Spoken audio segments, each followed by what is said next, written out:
Howdy, everybody, and welcome to tonight's episode of the Faab Five campaign here on the Random Rhapsody Network. As always, we are live streaming our sessions on twitch.tv first, and then we will be uploading the episodes to YouTube and podcast 1 week later. If you enjoy what you see here, feel free to follow us here on Twitch, subscribe to us on YouTube, and you can check us out on Facebook as Random Rhapsody TV or on Twitch as @random_rhapsody. So, when we last left off, the Faab Five had been sent on a mission from the Erudite Conclave to seek out the mysterious figure known as the Dreamwitness, who they believed to be a critical member of the Cult of the Dreamer. Aided by their field researcher friend Tomas Rothen, the Faab Five had infiltrated the masquerade ball of a known cultist, whom Tomas had learned was the man responsible for bringing the initiates before the Dreamwitness. While the group did learn of a possible location for the Dreamwitness, the Faab Five had been forced to flee from the ball after killing the cultist Lamia and destroying his upstairs bedroom, which I should mention was in flames as you guys ran off. The Faab Five managed to get away and retreated back to their carriage, pausing ever so briefly so that a nearly suffocated Eloise, Liam, and Apollyon could force their way out from Veil's portable hole inside his coat pocket. Once the group was reunited, the Faab Five hurried to their carriage, where they found a group of goblins examining their horses. In true Faab Five fashion, the party effortlessly dispatched the poor creatures, whom they had learned were members of a goblin tribe led by a chieftainess known as the Matron. And it's kind of a shame they killed the poor goblins. The Matron was a high-level druid who could have potentially cast Greater Restoration on Liam. Oh well. The group paused for a moment to compare notes on what they had all learned from the villa, and after some discussion, decided to head east towards the lake they guessed would hold the island the cultists intended to take the initiates to. The group traveled for about a day, pausing only to rest and examine the evidence they had managed to secure. Well, that and maybe read a secret letter or two? At least one. Anyway, eventually the party set out once again, stopping only when they caught sight of the Great Lake, surrounded by the mountain range that makes up the eastern boundary of the Margarden Federation. And so, with Liam and Blood on their horses, Tomas and Eloise seated atop the group's carriage, while Blood and Apollyon are riding in the back, you all now look out onto the waters of the largest lake most of you have ever seen. Veil, you've seen one much bigger than this in your homeland, but you really don't talk about that kind of thing topside. Anyway, about a mile or so ahead of you, after a long downward sloping trail, through grassy meadow lies the lake you've all been traveling towards. If any of you have ever seen pictures of a Scottish loch before, that's basically what you're seeing here. A large lake ringed by grassy hills, which leads up on all sides towards mountains, which no doubt feed the lake, and that sort of thing. You can see a small smattering of trees here and there, but they are few and far between. And as you gaze out towards the very beautiful, quiet scenery, a question comes to each of your minds. A question often asked by one of my favorite Neil Gaiman characters. What is the one thing your character truly desires? And I think we're going to start with Apollyon tonight. So Apollyon, what is the one thing your character truly desires?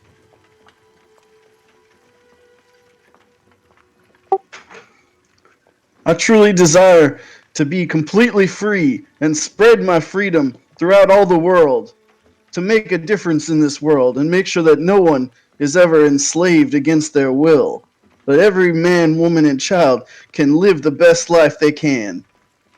I want to be a hero. Interesting. I like it. Liam, How about you? Well, that's what I'm here for. That's what I've been doing this whole time. Training to get stronger. I need to kill someone. My master. He killed someone, and now I need to get revenge. Okay. Revenge is an interesting one. Necthros, how about you? Fail desires is to be the most intelligent being he has ever met or will ever meet. His endless studying and thirst for knowledge constantly attest that he one day dreams to get his hands on the tome of clear thought. If he ever gets a chance to, he'll definitely be satisfied. Okay. So, Jeremy, I'm sorry to tell you that half of what you were saying was cutting in and out really bad. I did get some of that. Being the most intelligent, you want to be more intelligent, and you're eventually looking for a tome that you've heard of called the Tome of Clear Thought. Does that sound about right? Yeah, was somebody pressing their mic? I feel like when somebody presses their mic, I get myself echoing in the back into my headset. Is anyone holding the button while he's talking? I don't have a button. Nope. Okay. All right, how am I doing now? Can you hear me? No, breaking up. Now. Yeah, yours sound great now.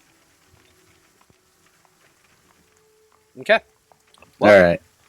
Well, so yeah, to become more intelligent, to study the most, and find that tome. I dig it. Eloise, how about you? I don't know yet. I'm just enjoying learning and experiencing for now, but I don't know. I mean, I still don't understand why my mentor sent me out here, but yeah. I'll figure something out someday, I'm sure. That sounds about right for Eloise. I dig it. Blood, you're last. What do you desire the most? I don't. It's hard to kind of define that. I used to think it would be to go back to that moment. And actually, it would have been go back to that moment and die alongside my brother. Because it's pained me that I left him there all those years ago. But I think right now it would probably just to be able to see my parents one more time. Even if it's just to see them once and then leave. I want to be able to go home. Being a wanderer isn't as all cracked up to be. Home is where the heart is. Definitely. Okay, I like it. I like it, everybody. Well, with your thoughts kind of lingering on all of those things, the desires, the potential for desires, you guys all kind of turn your minds back to the task at hand, which is namely finding the Dreamwitness. So, Faab Five, what would you like to do? All right, so the hill that we're on, you said I guess we stopped on a hill like overlooking the lake, and the lake's about a mile away. Yeah, about mile and a half-ish. Distance is squishy in D&D. But what would you say is about the difference in height from the top of that hill if we were to keep going down to where it levels out down at the bottom? Probably another 40, maybe 50 or so feet of an incline before you get down to the bottom. It's not too terribly far. And the river, is the river just kind of like, would the river kind of almost go down into a bit of rapids, or is No, the it's river... actually fairly flat and even for the river itself. Now you guys, so actually the hills kind of go up and down alongside it. Yep, I'm actually have something that's probably going to help you guys out here. So I'm going to show that to you now. So here we go, and I'm actually going to pop this out a little bit so that the audience can view it too. But this is a map of your guys' trip from Laverne to where you are now. As you can see, Laverne is over there. The red line is... the map, the art thing I used wouldn't allow me to curve a dotted line, so these are straight, but you get the idea. You went up to the hilly region, you stopped there, parked your carriage, you guys hot-footed it over to the mansion, back over there, and then you followed the hill along its ridge to come to the point that you are now. So so you can see there on the second X, that's where you guys are now, looking downward onto the lake. The river itself, you guys did take this river, or at least part of this river, here. This is the river that you guys sailed here from Valena. So you know that it is a good about, I think it's like a 60 or so feet across river, wide enough for a decent-sized fishing boat to get. There are two of them actually to get by, because two of them went side by side. So that's at least a 50-foot, if not more, feet across. Fairly deep, deep enough for boats to carry through as well. When it comes to the point of the river, it spreads outward a little bit and grows to be where the lake is there. Does that all make sense? Mm-hmm. Yes. So you have any other questions about And that? that path, that rarely used, maybe once or twice a year path that we noticed, we're on that, and it goes up to that hill and down. Yeah, that's you followed it along the hills, and like I said, yeah, it's very very rarely used, pretty much overgrown, but it is still there, and it leads along your path down the hill and towards the lake. All right.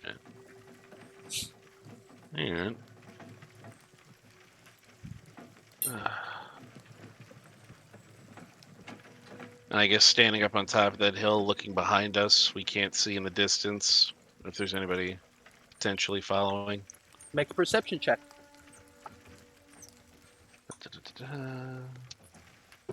First roll of the night.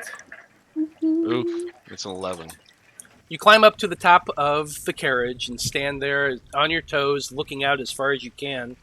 But you don't see anybody behind you. You don't see anybody on the river or anything like that. Alright, so we got... Now, I will point out that from the time you guys left, It hasn't been much time. Yeah, it had been, let's see, probably about 16, maybe not a full day since you left there, under 24 hours to be sure.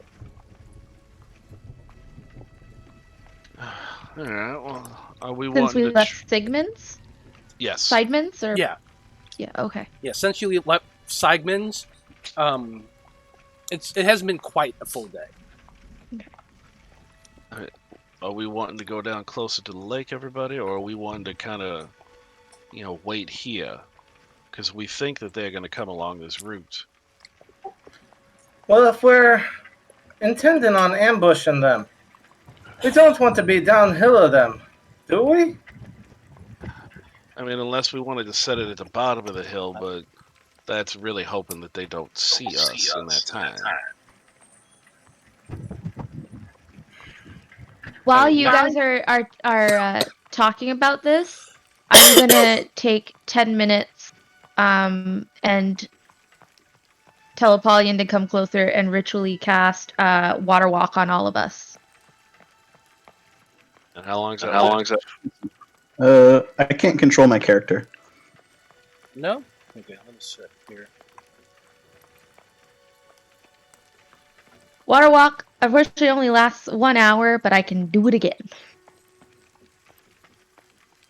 We just don't know how far behind us these people are, so. Okay. So, I heard what you guys said. Apollyon, for your side, your token is connected to your character, so you should be able to move it. Try reloading, roll 20, and see if that helps. Alright. Okay, so Eloise, you call everybody over, and you ritually cast Water Walking. And how long does that last? It lasts a full day? Or No, that's water walk part of lasts breathing. an hour. Okay, that's what I thought. But you can definitely do that.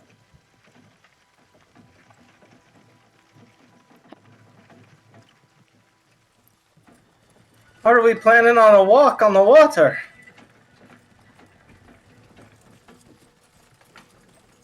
Oh, we could test out to see how quickly we could get from the shore to like the center.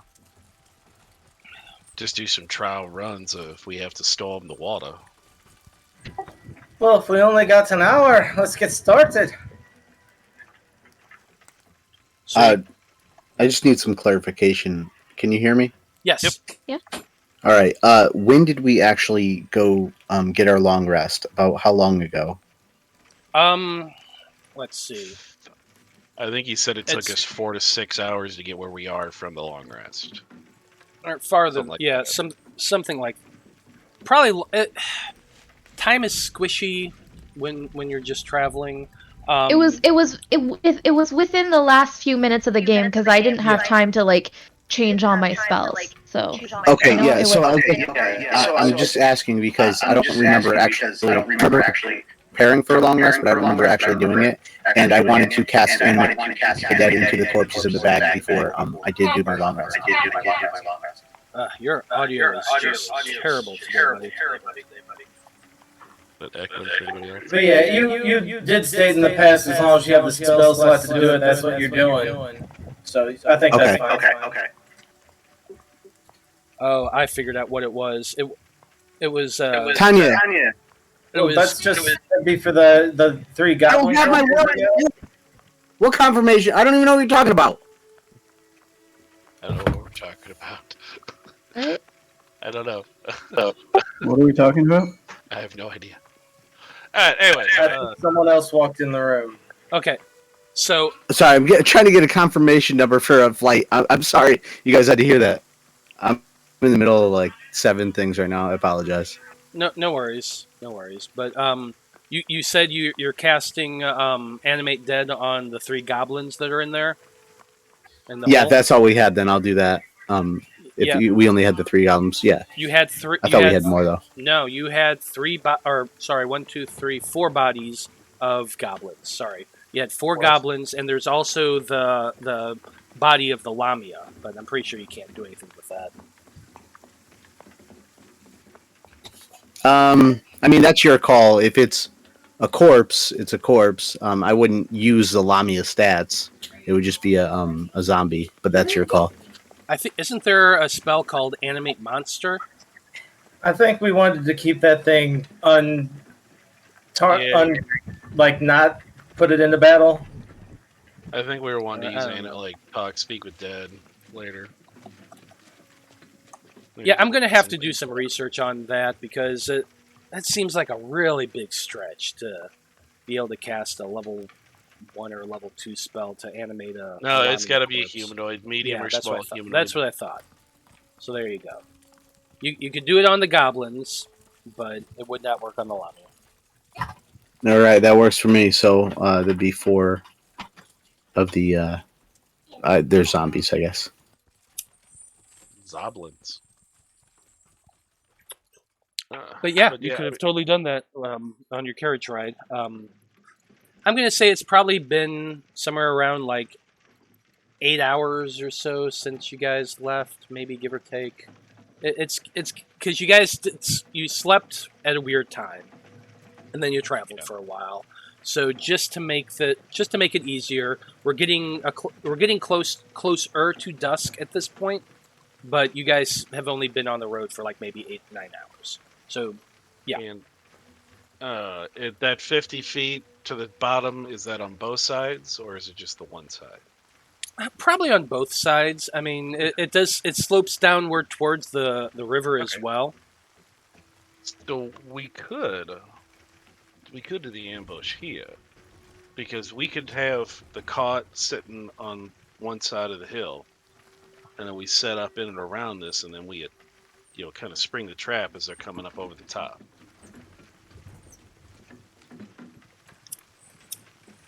I mean, it's an option. It's a possibility.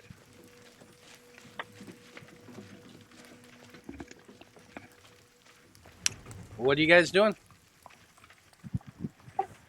Well, she cast water. So I thought we were gonna do that because we only got an hour of it. So We could try it. Just have fun with it a little bit. Yeah, I'm down. I included the horses in that. I think. Let's just take the wagon out onto the water.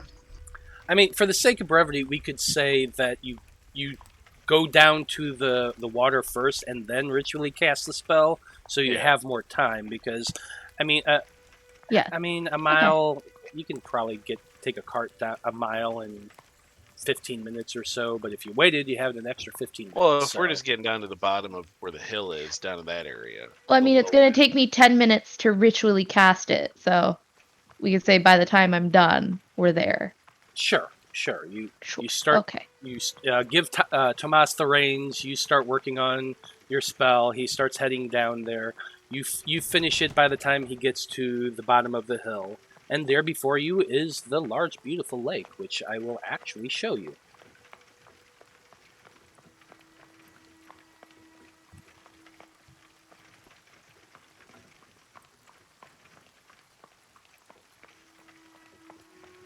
It's not nighttime, so let me change that.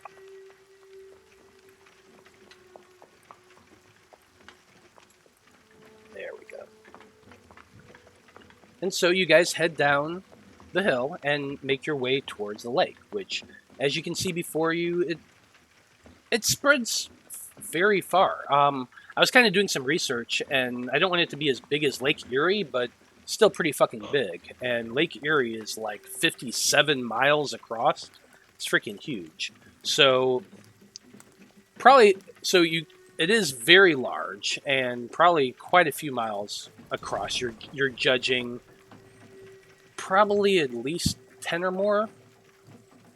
Just looking. It's miles across. Yeah, I was googling large lakes. Lake Erie itself is like 57 miles across. It's massive. So I'm thinking 5-10 miles, give or take, long ways is probably about the size of it. Far enough. Go ahead, both, or at least somebody, give me a perception check with advantage because you're all kind of looking out to this point. Clickety click click.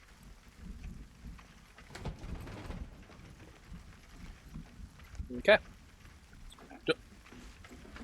Ooh, Yeah. You got a crit. Don't forget to call out your numbers, guys. 27 and 22. We'll go with that. Perfect. 27. Yeah. Both of you together, all of you kind of looking out to see. You can see at the distance, as you get to the water's edge, you can see a little bit in the distance of something that could very easily be an island. Not quite. It's. You can't see a whole lot of details, but it is out there. It'd probably take you about an hour or so, you guess. Maybe not quite, but close to walk your way across. But it is probably far enough away that you could get there within the spell. And that's not telling what the fuck is in the water. Is there a map right now of the water? Because I still see the grass and the cart and stuff. Oh, I forgot to move you. I apologize. Here we go. Thank you. Yeah, that's gonna be that could be an issue.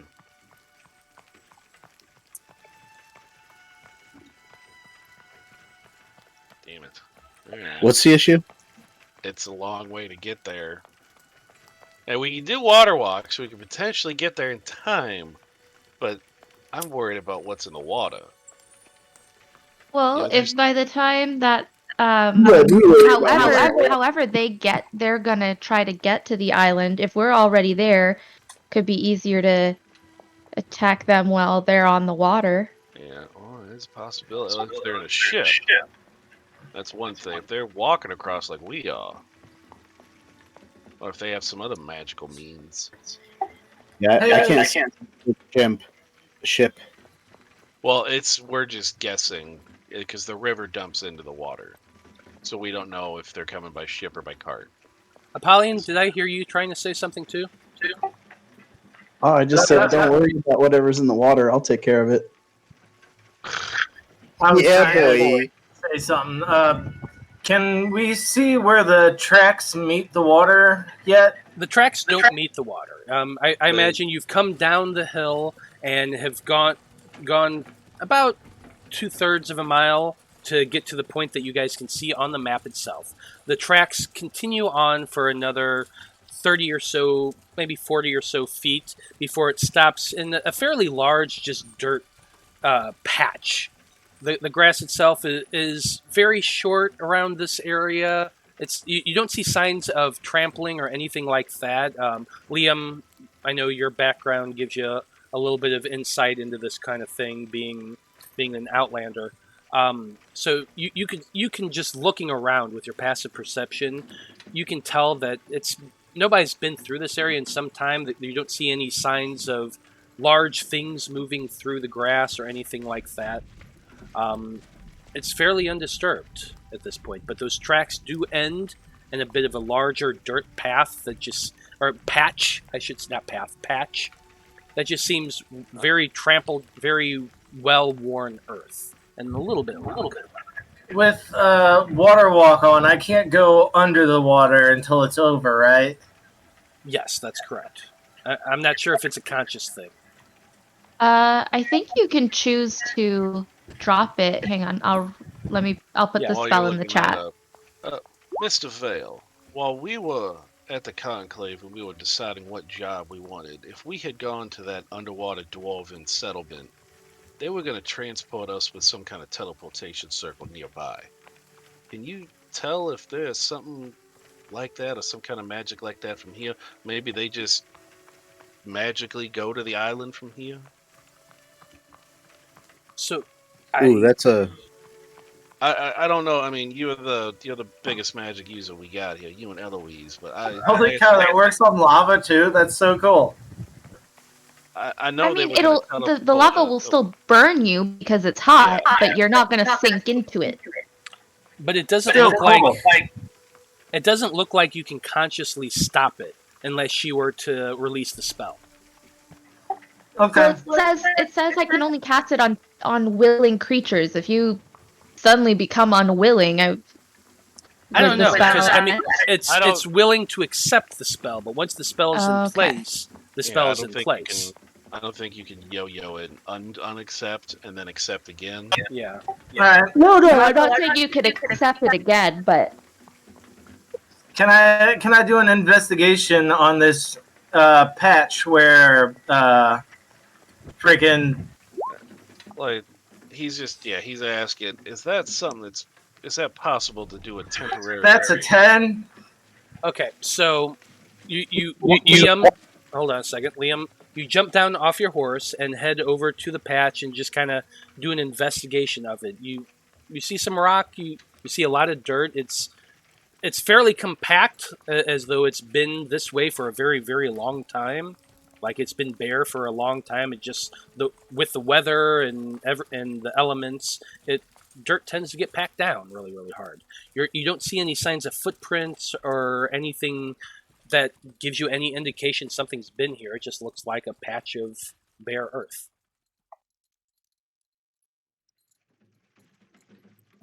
So, to your point, Blood, I could attempt to detect magic within 30 feet of me. Do you have a spot I should stand? I would think maybe like where the cart ends. Like the path seems to end at this dirt pile. It's a possibility. I remember they said they were going to teleport us with magic. And I don't know if that's something that you make a temporary one? I've never done any, I've never seen anything like that before. Well, instead of burning a spell slot, if you'd like, I could ritually cast it. However, that would just eat up the time of the water walk. Yeah, you're correct. I mean, she can cast that again, but I mean, I don't know if are we gonna try and make it to the island right now? Is that what we're thinking of doing? We can see the island, right? Well, we think it's an island. Yeah, you can see something in the distance. Something that is the size of an island, not necessarily an island. They were so you know fucking what? paranoid. I didn't say it before, but so I'm not going to meta. But I would have. I needed to ritually cast Find Familiar to get Jareth back to help, but it's going to take me some time to do it. It's an hour. Yeah, how long does that spell take? It takes an hour, yeah.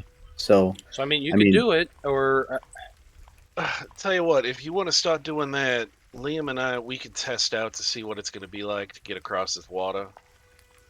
Even if we're going to try and ambush him on the river before it hits the lake. He and I can test some shit out if you want to take your time to get Jareth back. So you're suggesting splitting the party? No, we're all going to be right here. Because the lake dips into the, the island, or the river dips into the lake, like right nearby where it the does path connect. is. Yeah, so we won't be there. We'll be in sight of each other. All right. Well, then I'm going to start the ritual. I'm going to burn the incense and charcoal, and I will take that off my character sheet to ritually cast Find Familiar. Okay. So, where are you setting this up? Are you just doing it in the cart, just out of curiosity? Yeah, it's a stagecoach, right? Or yeah, it's a carriage. So, yeah. Yeah, I'll do it in there. Got a little brazier in there. I'll do it in here, protected from, sight, I guess. I mean, you could obviously see the carriage, but yeah, I'll do that. Yeah, that's totally fine. You start setting up for your ritual, pulling out your brazier, begin pulling out the incense. I remember you bought quite a bit of it back at the town, so you're good to go. While he's doing this, it does take an hour, so what's everybody else doing? Blood, you owe me a song. And I'm calling it in now. Well, I don't know the words. They should be able to hear you from the water. I don't care what you sing. You got to sing me something. You know you owe it to me. Fucking bastard. God damn it, I hate you so much. Hate you so much. Fuck. I don't even remember, what was the promise that I made you do that you got the song? You asked me to shut up so you could be stealthy. That's right, so you'd shut the fuck up on the mountain. Yeah. Yeah, that sounds about right. God, I hate you all so much right now.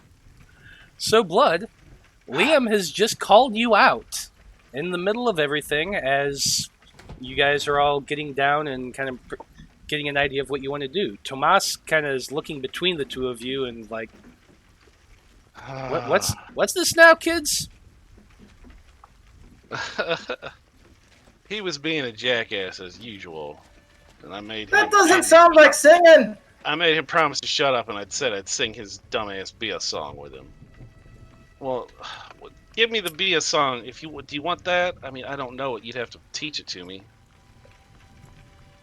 Well, a long time ago, way back in history, when all there was to drink were nothing but cups of tea, along came a man by the name of Charlie Mops, and he invented a wonderful drink and he made it out of hops.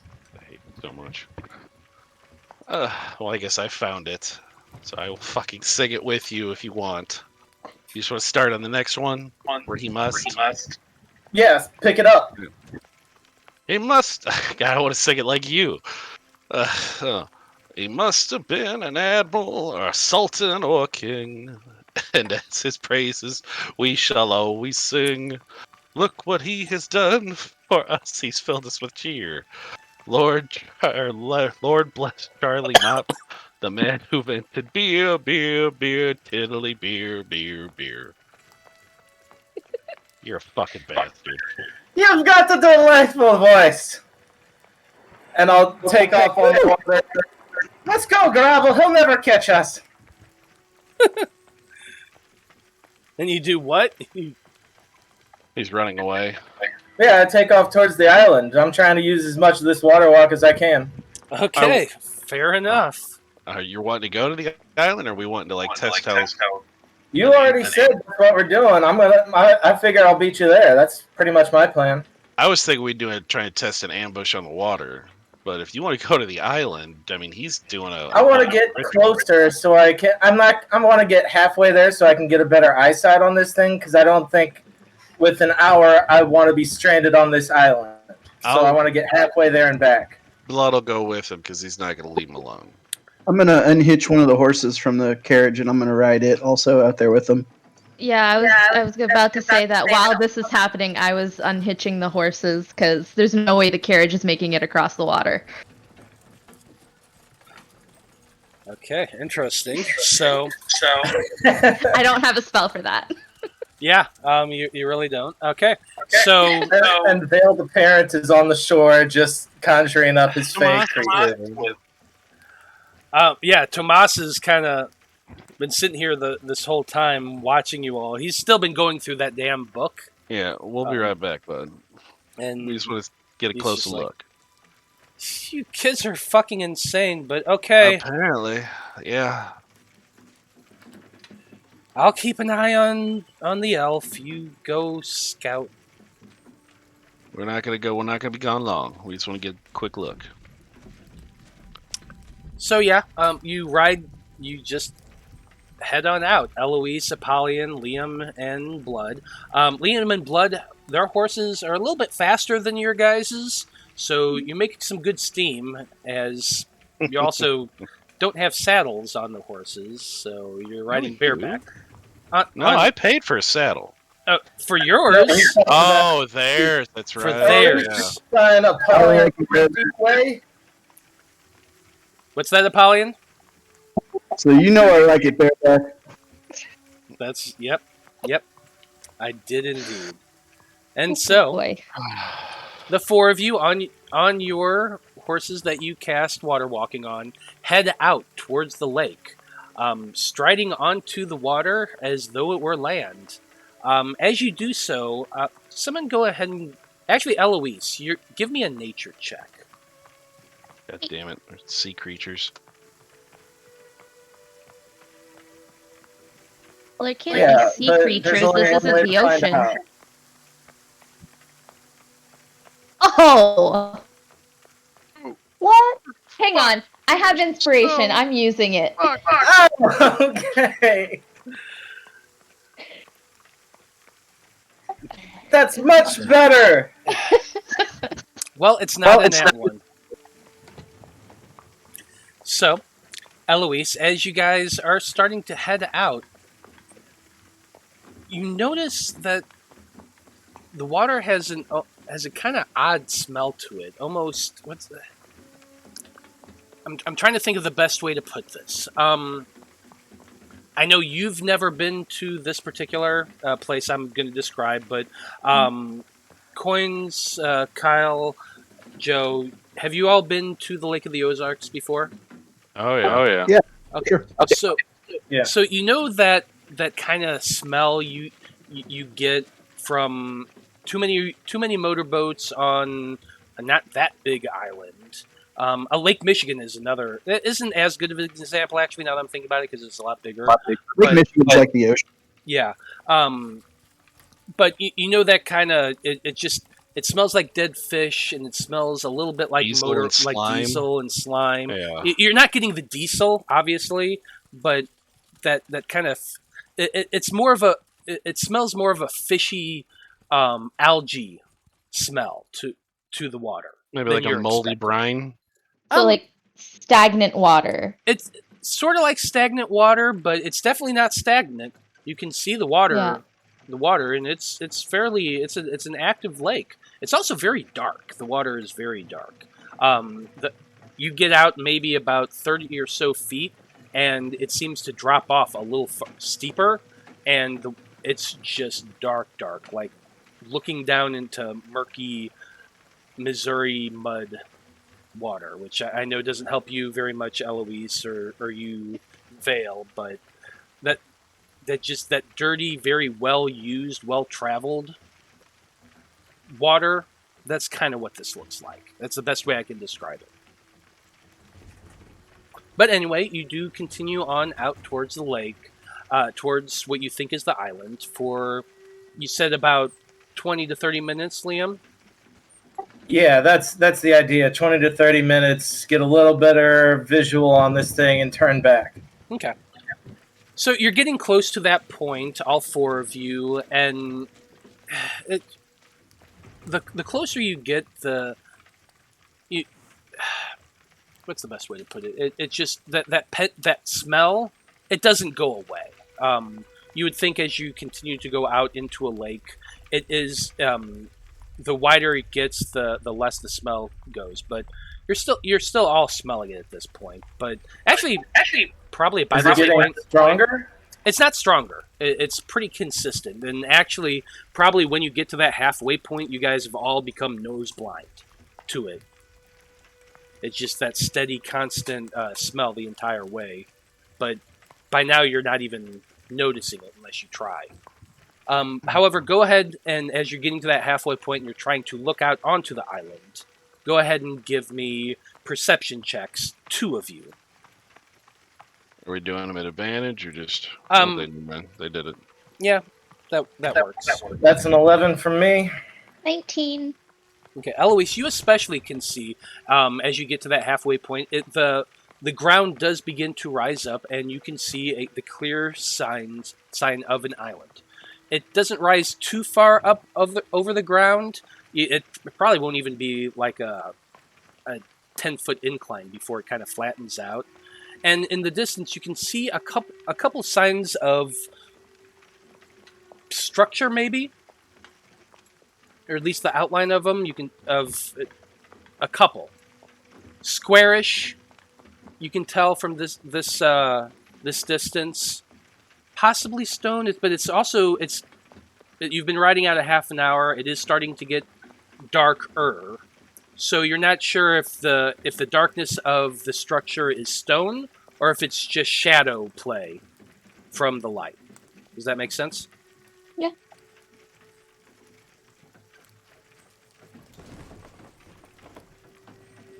So there might be a building. There might not. Might just be shadows. Who knows? Well, we know it's an island now for sure, though. So there's Yeah. something there. I'd say let's head back. Make sure we get back.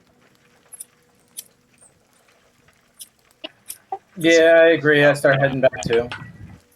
Okay. So you guys all turn around and head back towards the shore. And you make it there with no problem. No sea creatures. No sea creatures. You do see occasional fish, or at least the signs of them. You know, the little ripple effect as something touches the surface briefly. Of course, there's also your hooves trampling along the water, so a lot of ripples. But you think possibly you've seen signs of fish out there. Nothing too big. There's no Loch Ness Monster or anything like that coming after you. My big worry now is if there's something in the water, we definitely alerted them to our presence with constant galloping across the water. I guess we'll find out, won't we? I didn't hear any objections before we did it from you. You're just as guilty as we are. I'm not complaining. I'm just saying. I don't think we're alone, and we'll probably find out later. Let's go back to shore and see what the others have found. Yeah, he said we got back safe and sound. You do get back safe and sound and make your way over towards the carriage. And by this time, Veil, you've probably completed your ritual, and Jareth reforms, materializes there in front of you. What the heck is this? Is this a horse? Yeah, that's a horse. Oh, okay. That's Kyle's horse, yeah. They have prettier Travel. horses than you do because they spent a bit more money on them. I have a prettier stagecoach. That's true. That's very true. You could ride your I don't beast. even have a bad stagecoach. You're right. I'll ride my beast, So my what? shadows. As you guys come galloping back up towards the carriage, you see Tomas sitting up on top of it, kind of sitting cross-legged on the roof with a book on his lap. He kind of looks over at you. So, what did you find over there? Definitely an island. Possibly buildings. So there's something over there, and at least we're confirmed there is an island in the middle. That's better than what we had before. I don't know. What do you think? You think that the Dreamwitness is there in those structures? I mean, there's nothing else around this lake. It's clear. Oh yeah. Well, There's no tree. There's the barely lake's any not trees. clear. It's Well, pretty I'm murky saying and dark, around and the it outside. smells too. I don't know if you guys can smell it yet, but it smells pretty bad. Doesn't seem like there's any alligators this time though, so there's that. Well, for now. Well, I mean, at least no sign of alligators is a good thing. The book here is challenging. It's a lot more math than I'm used to, but Mr. Veil help you with that? He's pretty reach my smart. hand out and say, "Let me take a look." And he hands it over without question. One thing I did point out about this, corresponding some of the numbers in here with some of the notes, I have a feeling that Seigman owns a lot more businesses than I gave him credit for. Can Vale do some sort of check to try to pull a Goodwill Hunting on this math? Absolutely. I think that's just going to be a straight up intelligence roll. All right. So just click intelligence, correct? Yeah, just click intelligence. That is a 19. Oh, wait, no. That was No, it's a Eloise's 9. roll. Hold on. Sorry. I was looking at Eloise's. You got a 9. Yeah. So, you sit down and begin looking through it, and it's complicated. He doesn't like those apples. The symbols you're seeing on there, you can tell it's a cipher. I mean, just looking at it, you can tell it's some type of cipher. But you can't make heads or tails of it. It's like Trig had a baby with physics and kind of threw up a bunch of quantum physics. Yeah, and threw up a bunch of Rick and Morty shit just to spice it up a bit. It's weird.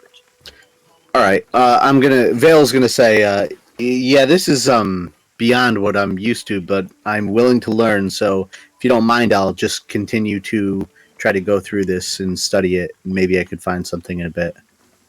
Yeah, absolutely, kid. Hold on to it. At the very least, we'll hand it over to the Conclave when we get back. They might, with enough time, I'm sure the researchers will be able to crack it. I'm not a code breaker. I don't know about you, but I am some. But this is complicated. So there's a little gleam in Vale's eye to try to, as if that was just a challenge to him, to get it before he has to hand it over to the code breakers. Absolutely. But as I was, the point I was making, everyone, is I think Seigman has businesses in Laverne as well as just his quarries. I'm seeing at least a tailor shop. I'm seeing a grocer. I'm seeing a stable. That's just in the notes that Eloise managed to pull up. Why is he not seeing magic shop? I mean, not everybody can enchant things. Well, I just didn't know if he was the money behind a certain person that's been enchanting a bunch of stuff for us. Then I'd have to worry about those items. There's something wrong with them. They're working fine for me.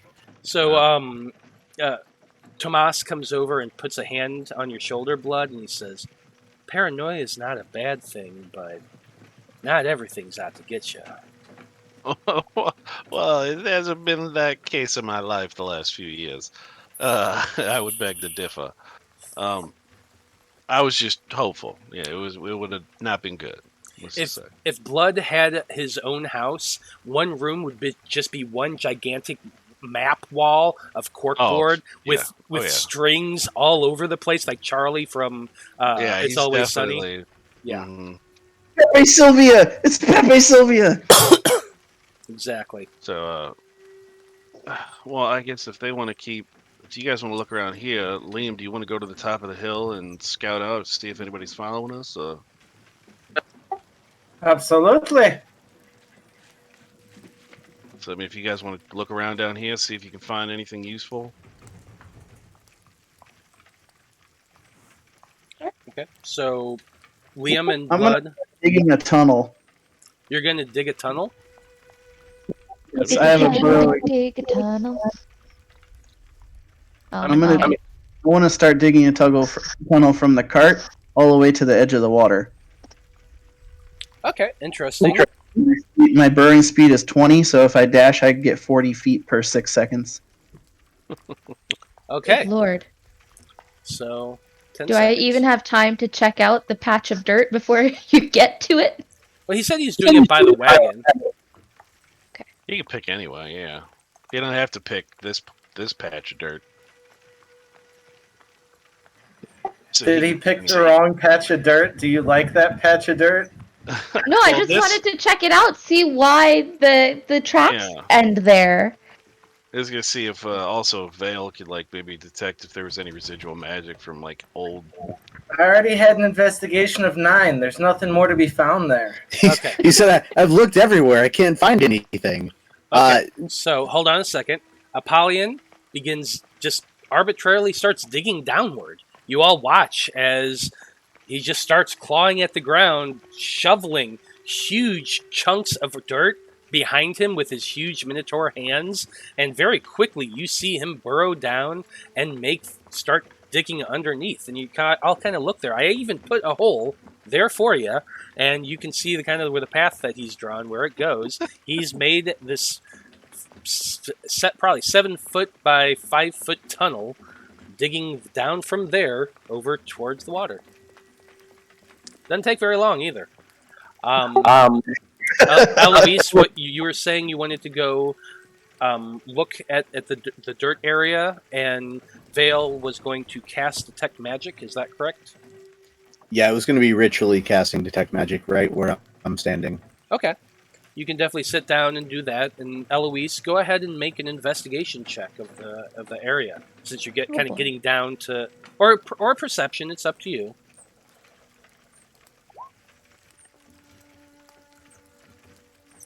You scour this large patch of dirt. Patchy patch? Yeah, patchy patch of dirt. I mean, all right. there's some rocks, there's some twigs. You find a few bugs, little rabbit scat.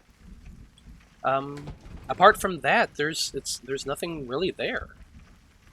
It's just a bare patch of dirt in a bit of a grassy area.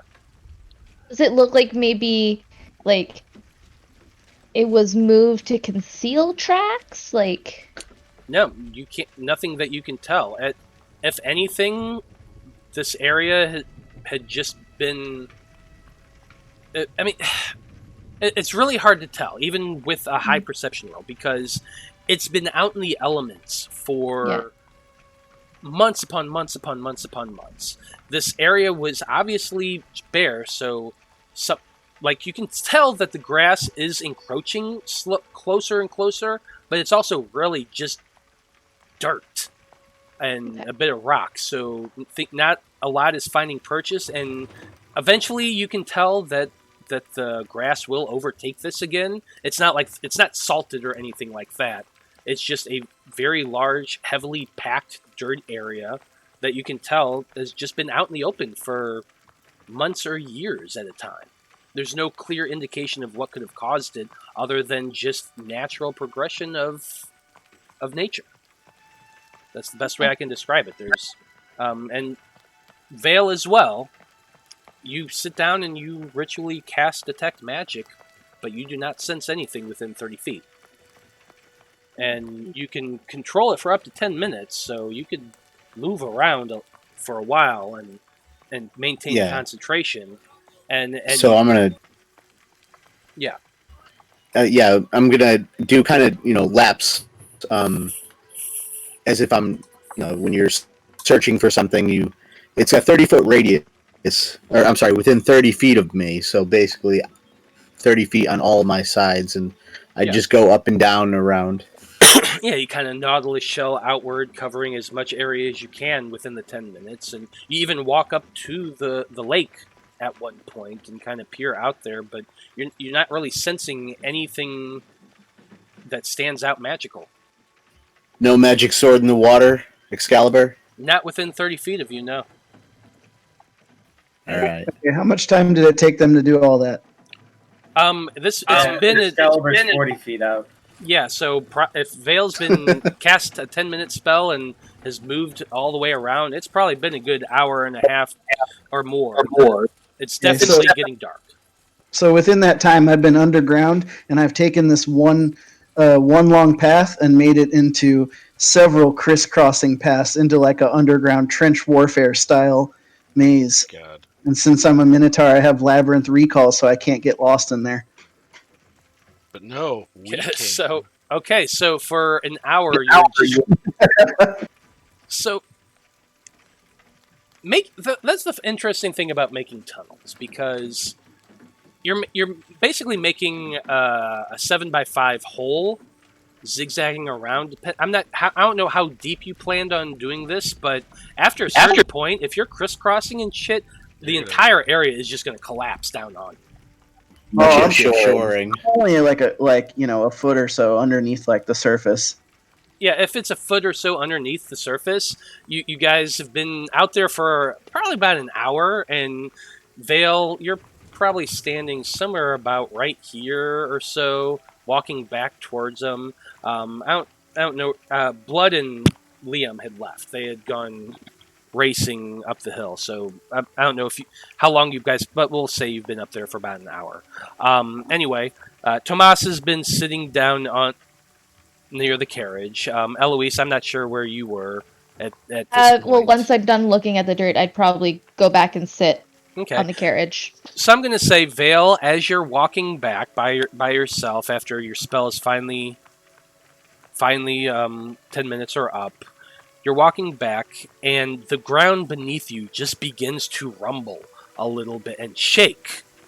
Give me a dexterity check, or dexterity save, please. Oof. That is a 20. You jump backwards just as all of the ground, probably within a good 40 or so feet radius around, just all drops about 7 feet. So I look around. Do I see anything under there? Somewhere in the middle of it, after all this dust, because you just get a plume of dust shooting up into the air, and you're kind of, everybody's coughing, and as the wind kind of pushes it towards the carriage and the rest of the group, and everyone's coughing a little bit. But once it begins to clear, Veil, you would very clearly see Apollyon, your Minotaur friend, kind of pushing himself out from all this dirt and rubble around him and just dust, and shaking his body and just sending a huge, now another cloud of dust into the air. Since you only did this about a foot underground, Apollyon, you're not going to take fall damage, or it's not going to like crush you or anything like that. I'm not even going to cause damage to you because you're Apollyon. If at most maybe 1 or 2, it's inconsequential. But they're in the middle of this giant fucking hole now, which I'm going to go ahead and draw. There stands Apollyon. I brush the dirt off my robes and I say, "Way to go, Molden boy." The Molden boy. God. All right. Guys, I made us some cover. Yeah. They won't notice that. Leave no tracks. There's your hallucinatory terrain target right fucking there. Yeah. So yeah, after Apollyon just completely obliterates the landscape right here, let's go ahead and jump over to Liam and Blood. I pop up out of the ground and say, "I'm not in the book, you know." Real quick, does that tree? What happens with that tree that's in the? That on tree the map? definitely went down into the hole as well. Hopefully, it wasn't serving as a mark for people coming to shore or going from somewhere. Yes, we won't know now. But yeah, there's a pretty good approximation of the labyrinth. I mean, it's a cool idea, the labyrinth that you're building. I love it, and that's obviously what would happen. Oh, that's great. You know, Apollyon's not too smart. So Wait, aren't you wearing that headband? I mean, yeah, but I gotta have an excuse for something. Absolutely. You're smarter than Blood. The headband like slipped off, you know, while he was scraping his head against the dirt. Yeah, so now he's not so smart. But he finds it again. As I say, you better... I'll allow it. But Liam and Blood, you guys had gotten onto your horses again and ridden back up the hill towards the lookout point that you guys had left previously. What are you planning to do up there? You're just scouting? Going up, scout, sit a little bit at the top of the hill, and see if we can see how they're approaching. If they're approaching at the point. Yeah, look for maybe fires or lantern lights, anything moving in the distance. Okay. And so you're parking and camping out and watching and just watching for the next hour on the river itself and seeing if the river and the road and seeing if anybody approaches. I got you. Yeah. I got you. Okay. Go ahead, both of you give me perception checks.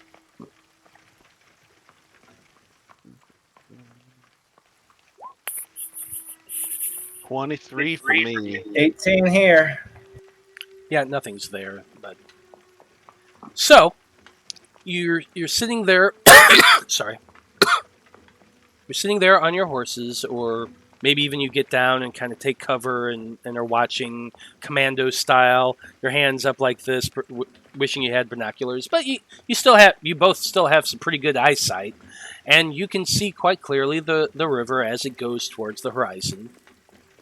And everything, and the road less so past a few hundred feet or so because it's a tiny, not very well done road, but you can still see the general direction, and you know it follows along the hills. So you camp out for the next hour, and you're waiting, and you're watching, and it is beautiful scenery. There are birds in the sky. With a 23, you spot a couple of rabbits running through the bush, probably about maybe a quarter of a mile back east or back west. Down the hill? Down the hill the opposite direction. Yeah. You see that. Apart from that, there's nothing comes towards you guys. You don't. It does get darker as you continue on, and you're really looking out, trying to see any specks of light. That's as the sun begins to set. That's the thing you're really, really focusing on. Can I see any lights coming towards us? Anything like that? I'm still obviously keeping an eye on everything, but over the course of that hour, you do not see anything approaching, apart from occasional, very small wildlife. I'm going to have Jareth circle. Okay.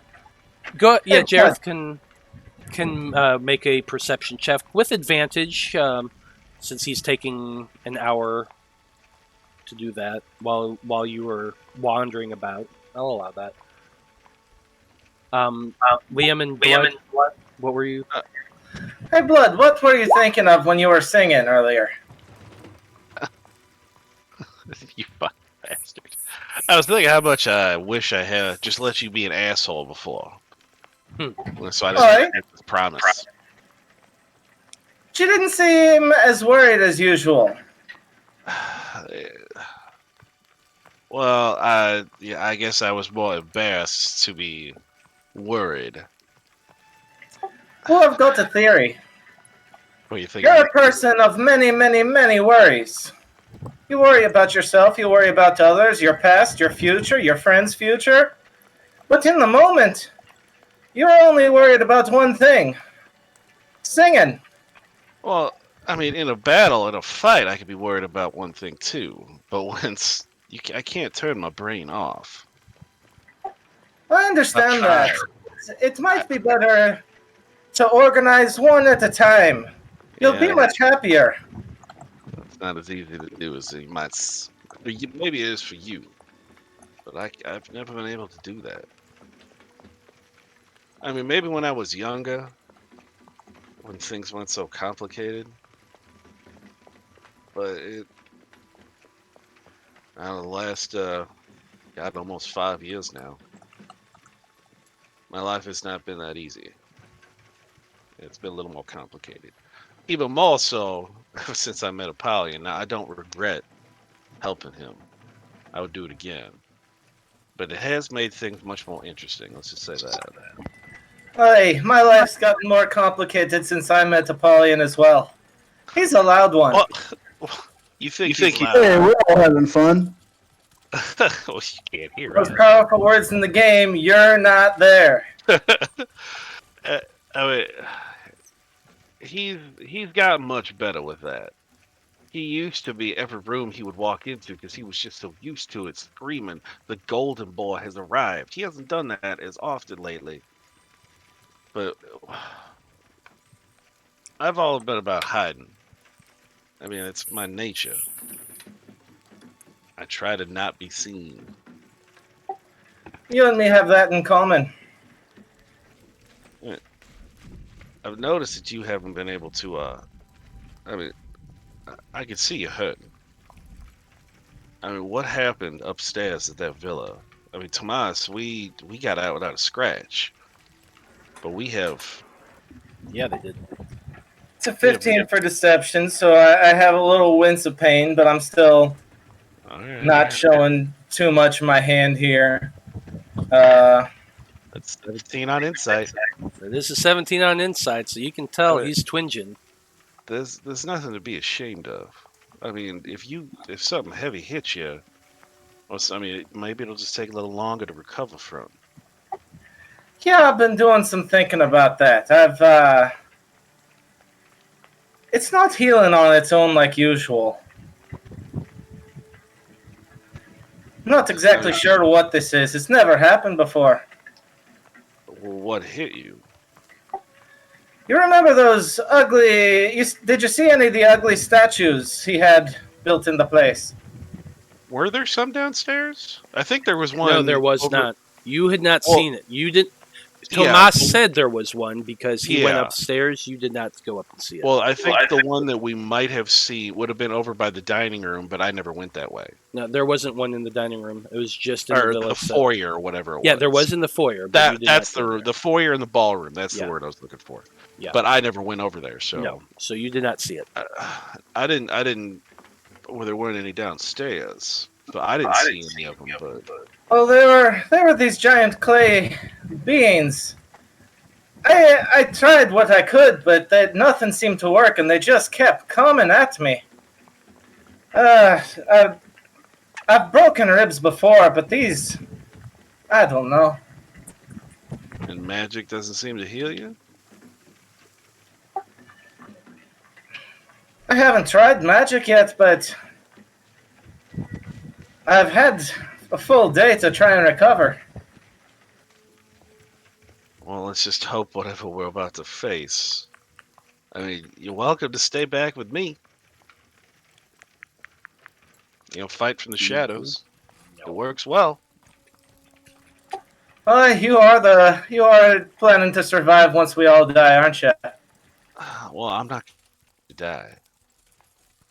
I was gonna even when we were in the camp, when that worthless fucking bard left us. I was trying to circle back around.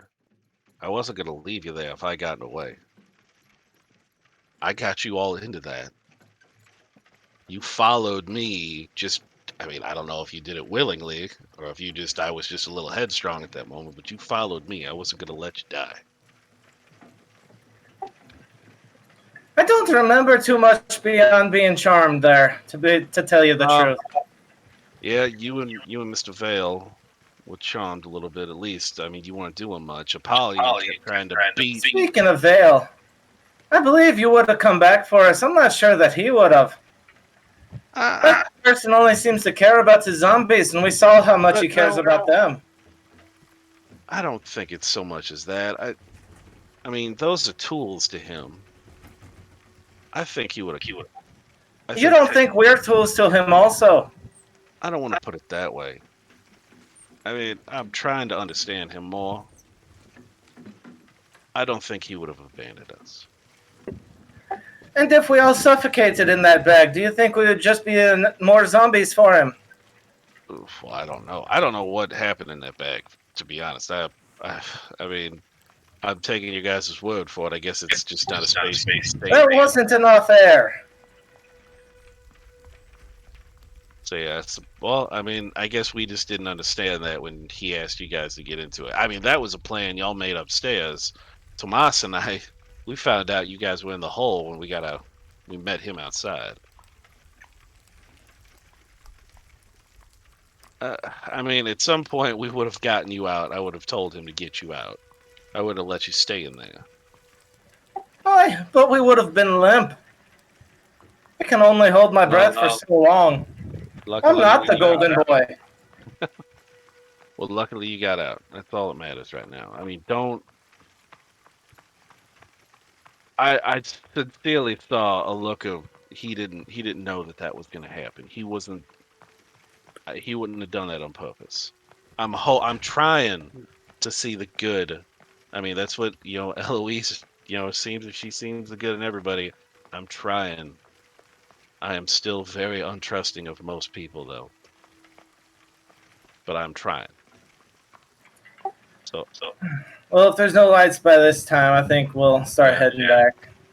Well, at about this time, you guys start getting up to turn back, and you just see this huge plume of dust go flying up into the air, almost Chernobyl style, as it just whoosh, giant mushroom cloud of dust, and you both just look at each other like, what the fuck?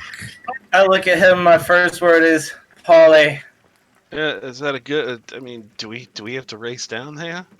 Is this an attack? Either they're all dead or it's Polly. Well, let's get back there. We can't leave them unsupervised, apparently. Ain't that the truth? And so you both jump onto your horses, spur them on, and head back towards the carriage. And that's actually a great place to take a break. So, we will be right back in about 10 minutes, folks, and we will find out what's the next step of the Faab Five on their journey. Stay tuned. Who's that who's demanding your attention there? And affection. Oh yeah, that's my cat Sasha.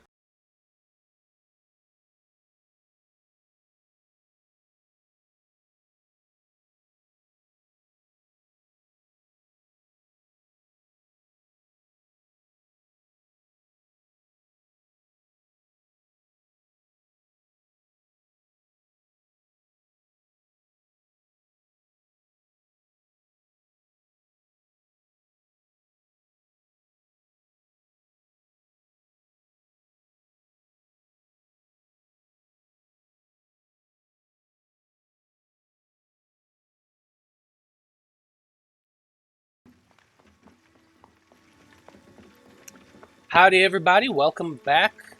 The Faab Five has just reacquainted themselves as a giant explosion of dust just mushroom clouded out from Apollyon digging a series of tunnels and underground.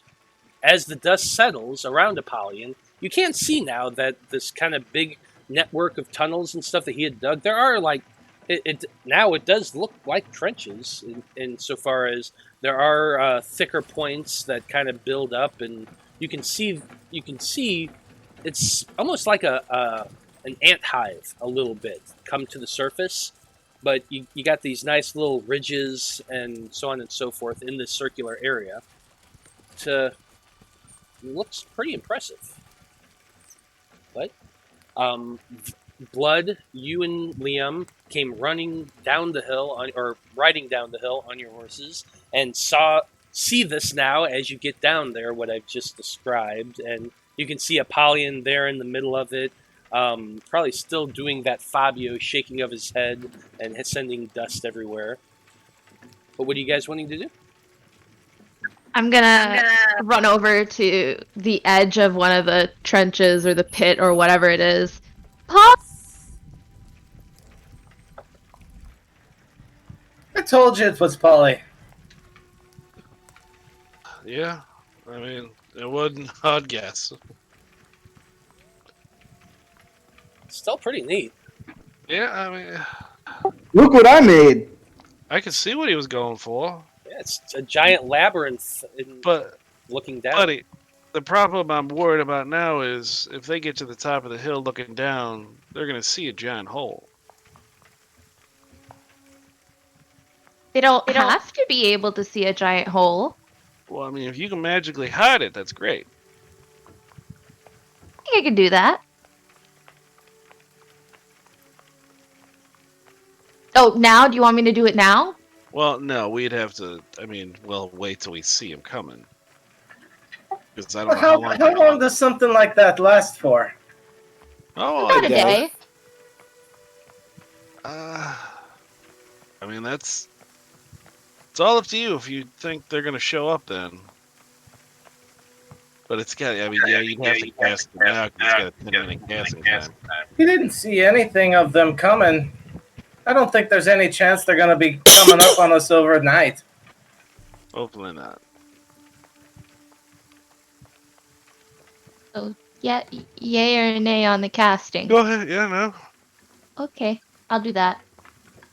So you're ritually casting what now? Hallucinatory terrain? Not ritually casting. I can't. Oh. There You is no can't. ritually casting. Okay, Just you're it just takes casting. 10 minutes to cast. Okay, I gotcha. I see. So you take 10 minutes and begin casting the spell, and you kind of clear over once it's finished the giant labyrinth of dirt that Apollyon created. Yeah, that's actually a pretty cool spell. So you make natural terrain in a 150-foot cube and arrange look, sound, and smell like something other than the sort of natural terrain. Thus, open fields or a road can resemble a swamp, yada, yada, yada. So what are you making this to look at like? Just make it... The way it did before Apollyon dug anything. That's what I figured, but I just wanted to make sure. And sure enough, your illusion goes over it, and everyone can see now just a nice, clear, flat area where had once been a huge, circular, maze-like trench. Veil, just be careful where you step. Veil looks back and Is he it says, translucent or is it opaque? So I imagine you standing underneath it, looking up. You can just see a bit of a. You actually probably can't see very much. Like there's a bit of a shimmer over the ground, maybe about an inch. So you could probably see a bit of a shimmer there over the top of your huge trench that you dug. So you can see some type of effect there. But Like if I pop my head above it, then I can see out of it, or like it's not opaque. You can see. It is opaque. As long as you're inside it, you can see out of it. But can they see the effect of it, or like when you cast a spell, can they see what you're seeing, or can they see what the spell causes them to see? Because it looks like you just make that appear over it. If they're familiar with it, they can get a check, but they have to get up. I think if you're on the inside, it's like you can see it, but you can see through it like light-stained glass. Yeah, so I was imagining it's basically a holodeck over the ground. Like him looking up, he can see a shimmer effect because the line goes over and covers it in dirt, but he could see through that as well and see the sky. Yeah, he's like on the inside of the illusion in Spider-Man Far From Home. Yeah, exactly. So he can look up and see the sky, but if he were to poke his head above it and look down, he would see his head sticking through dirt. cool. All right. Well, I'm gonna make my way over to the side of it and climb on out. And actually, I'm gonna dig kind of like a little like a little place, very very carefully. Though I'll just put like a couple rocks on the ground there or something where I can kind of find my way back to the place to climb down. I don't want to make it too obvious. Okay, yeah. Because you made a tunnel going downward a little bit. Oh, never mind. I don't need to do that. I have labyrinth recall. I don't change anything. Oh, okay. Well, that's perfect then. And there is a bit of a ramp where you dug downward that you can probably walk out of there with no problem. Okay, cool. That's just what I'm going to make sure. But yeah, you definitely know exactly where it is with your labyrinth recall. You have no problem. Yeah, when you get out, you just see Liam constantly poking the illusion with his stick. Oh, that's fucking cool. But with the hallucinatory terrain cast, it is getting dark now. It is settling in for the evening. What are you guys planning to do? Are you planning to make camp? Are you planning to do it in a specific location? What are your plans for this evening?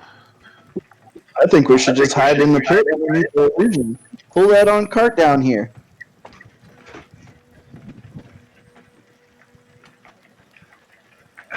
Well, I think you'd have to dig to get the cart safely down there, like a path. Well, then there's also the horses, and then once we get them in, we need to get them out, and that's a whole thing. Back them in. Leave it out. Yeah. As I always say, you can certainly try. You're a poly, and you have a climb or dig speed. You could make a ramp that leads down.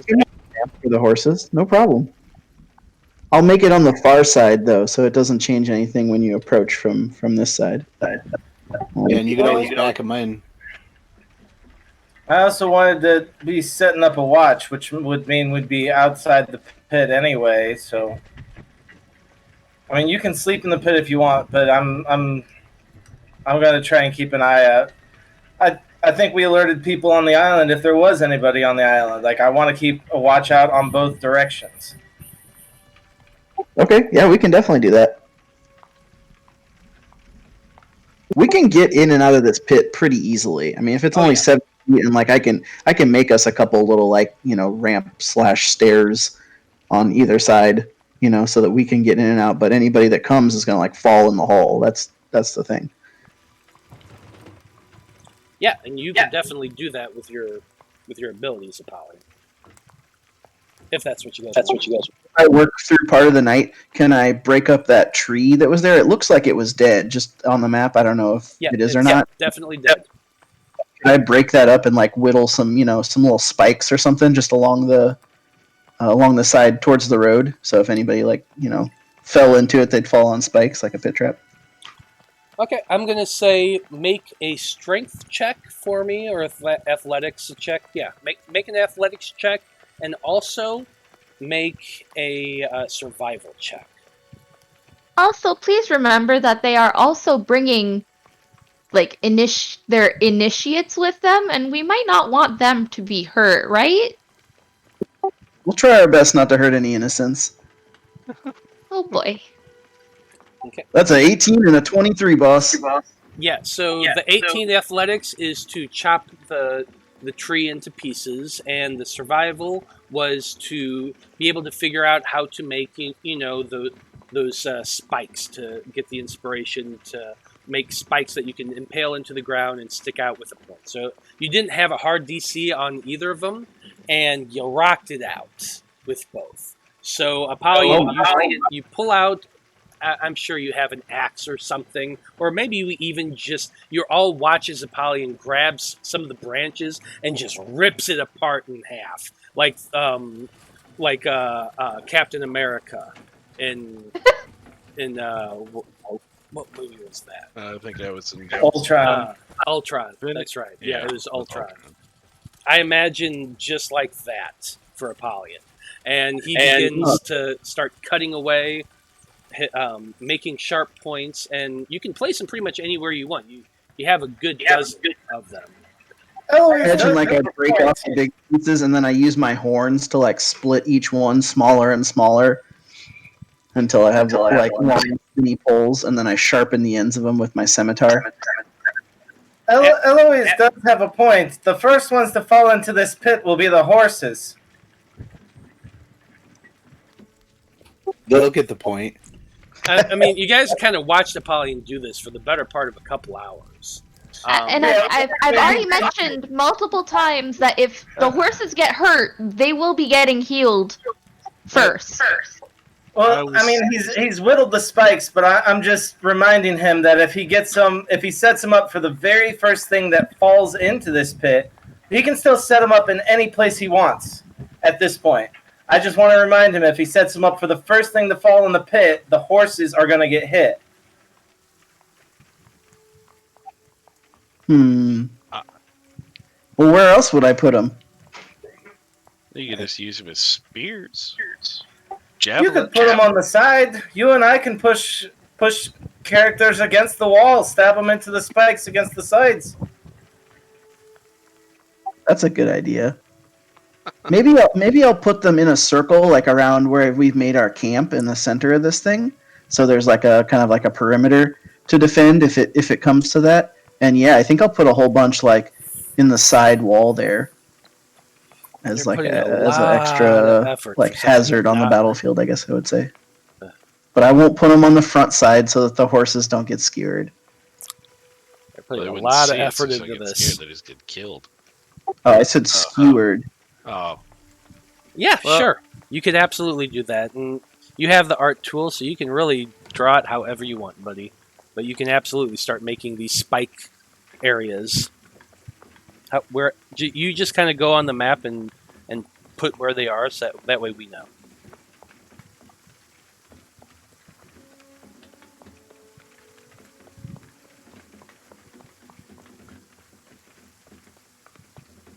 Yeah, works for me.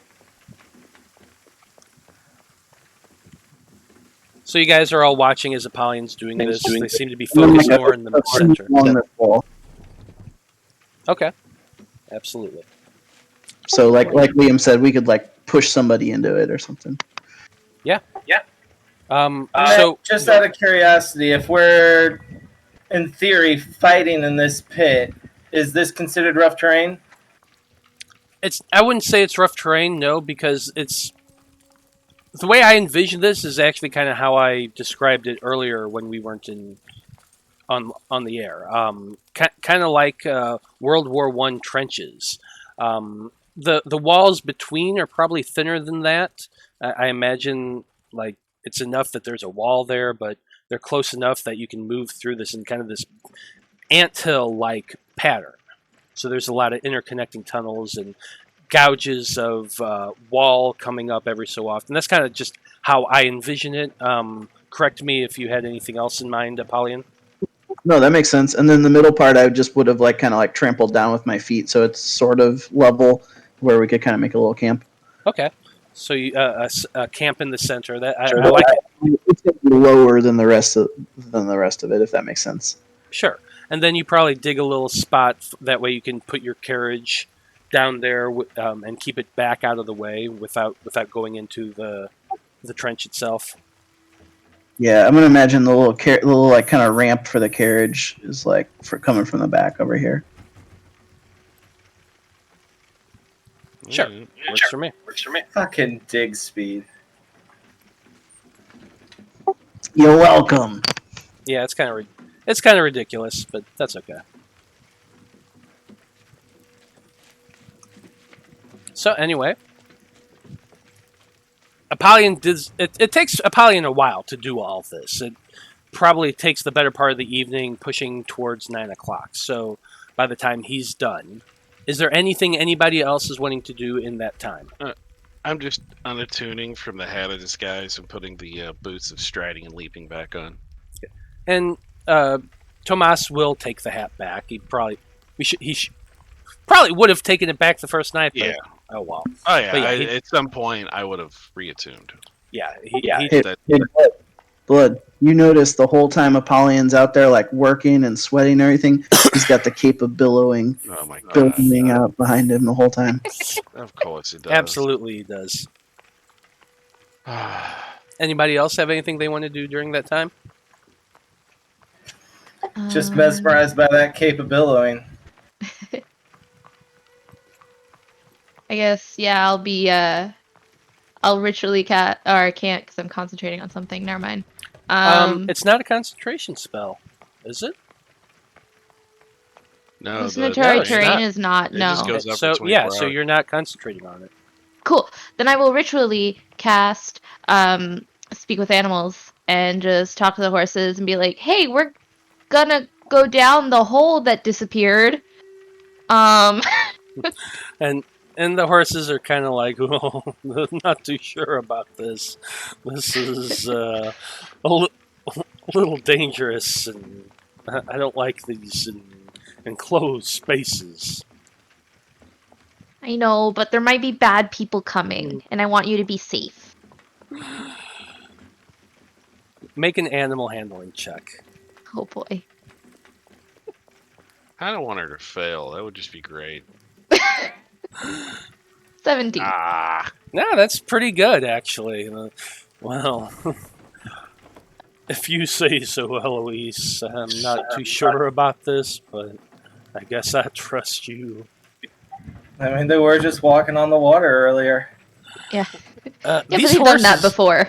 These horses have some weird lives. They really do. I'm teaching them all the tricks. And then I'm just gonna try. Apollyon, where's the horse ramp you made? Oh, I went up there and showed you guys, and like Alright. helped you get the wagon down there.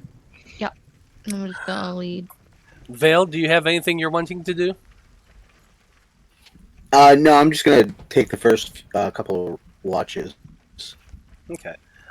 As you guys are all kind of getting settled in down in your little flattened area, you guys do see Tomas come over and rub his forearm a little bit underneath his shirt, and then most of you have some pretty good passive perception. So and he's not being hiding about this, but he says, "Follow clues to the lake east of Lavarin. Believe Dreamwitness is on island we've confirmed located in the center. Sigmund was a challenge. Follow up tomorrow." And he kind of cocks his ear to one side, shakes his head, and comes back to everybody. I'm gonna remember to write in my journal, so I'll say, take notes. And then say, we crashed the party. End notes. Sounds about right. I'll also write in my notes, Chapter 1 of How to Build a Labyrinth. oh Lord. Dig deeper. Yep, dig deeper. Lessons learned. I did. Am I able to take another shot at trying to crack that code? Yeah, if you want to spend most of your evening working on that, that's absolutely. Go ahead and make an Yeah, intelligence. that's what I'll do. That's a 13. Yeah, it's difficult. You're looking through them, and you're seeing some differences between the lettering that you're guessing might be letters themselves and the characters that you guess might be numbers. At least just from spacing on the page, you're getting kind of that idea. But beyond that, it's very, very tough. Yep. All right. Sorry, bud. No worries.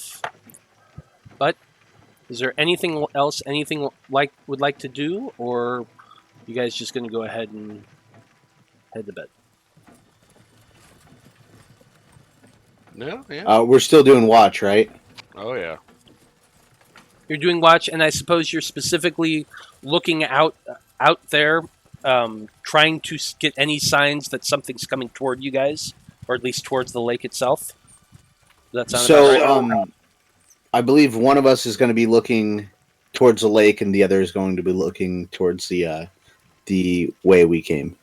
Okay. Can I do my watch while I'm like doing this stuff with the stakes? You wouldn't have. No, you would have had.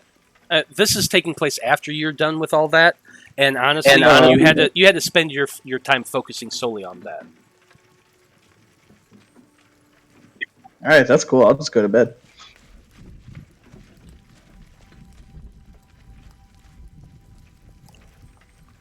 So you said two people are taking watches, one looking at the lake and the other towards the river. Is that correct?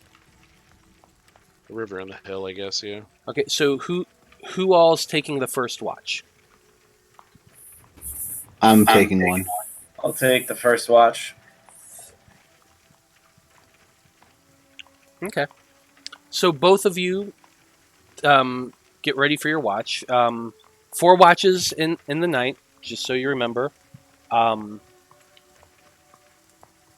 both pick a direction and begin watching, looking for any signs of anything coming towards you, either off the lake or off the river or down the hill itself. Go ahead and make your perception checks.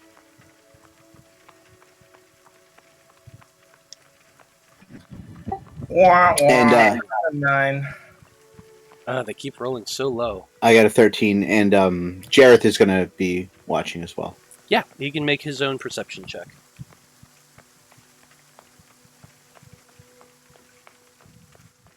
That's an 18 for him. So with Jareth flying overhead in a long, low spiral, all of you settle in for your first watch, and it's very quiet. I don't know if you guys did you guys start a fire, or are you keeping it dark? Just out of curiosity. Well, What's the temperature like? if the fire's in the terrain, if it's down in the hole, they might not see it. That is true. It's There would be a lot less light. Maybe. Well, if it's a fire, I mean, unless it's a forest fire, there's not going to be a whole lot to smoke. I mean, the smoke's not going to. Okay, yeah, let's say yes. We make a small fire. Okay, I was just curious if there's light or not. It's honestly not a big deal. Yes, it would be concealed for the most part within the hole, unless something was above it, or at a far angle. But anyway, you settle into your first watch, both looking out there towards it, and Jareth making his long, low circle. And Jareth will occasionally spot wild game. There is some out there, field mice, occasionally rabbits, stuff like that. There is nothing coming down the river, and nothing appears coming out from the lake. Your first 2 hours of watch go by relatively uneventful, but nothing really happens. Who's All right. taking second watch? I'm going to take the second as well. Well, I'll take the last. So if somebody else wants to take one. I'll take last watch too. Tomas or Eloise on this one? Tomas will take the next watch. Then. So go ahead, Veil, make your perceptions for you and Jareth, and I'll make it for Tomas. I got an 11.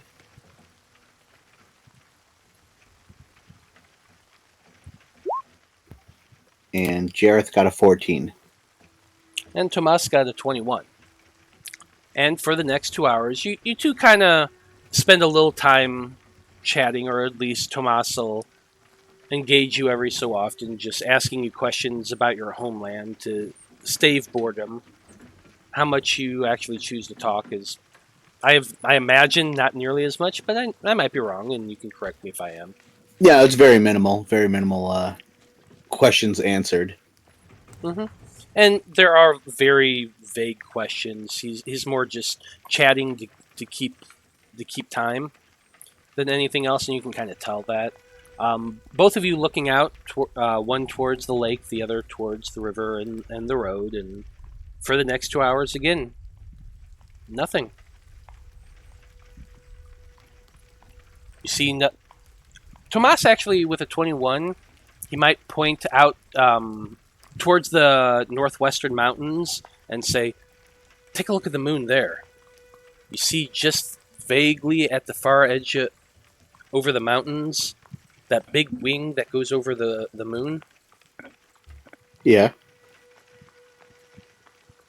I bet you that's a rock. Is it stationary? I mean, it's definitely not coming towards us. I just catch sight of it every 5 seconds or so. But Oh, you mean a rock? the bird, rock, not a stone. Yes, I believe it is a rock as well.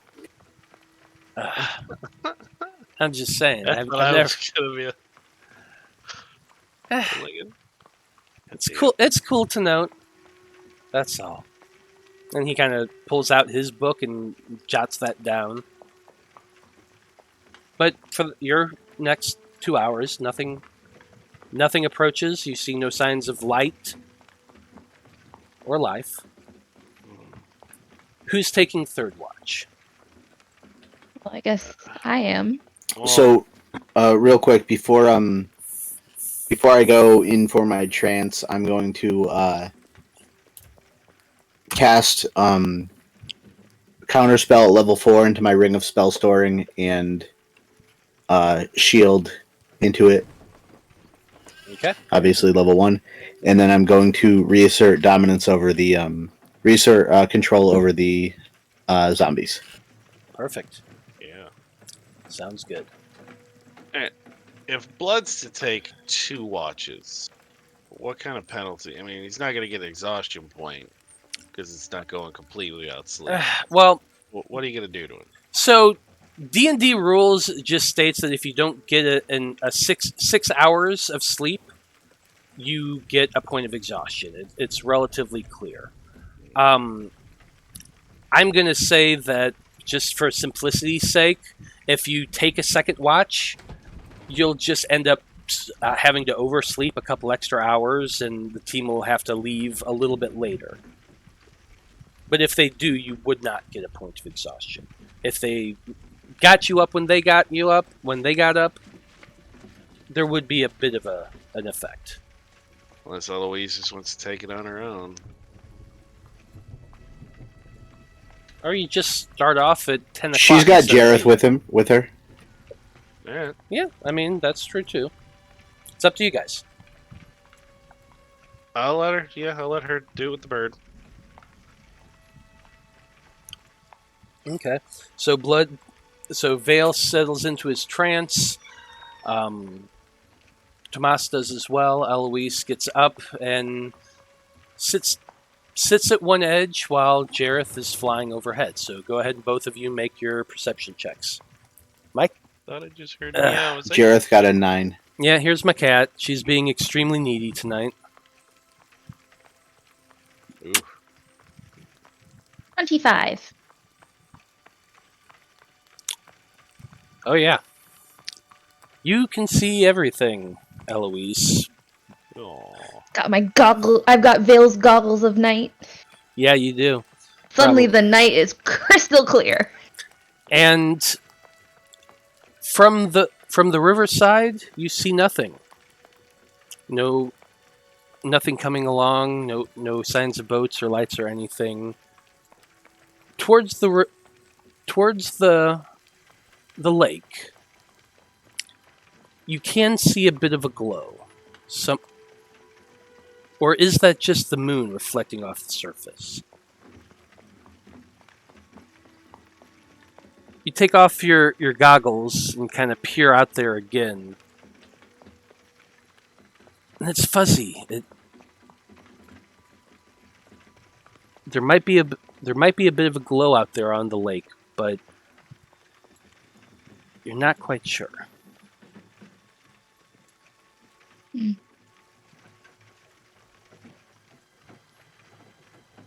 just gonna keep my eye on it. See if it gets bigger or more defined. You kind of focus on it specifically during your watch, and it's so hard to tell. You're second guessing yourself quite a bit.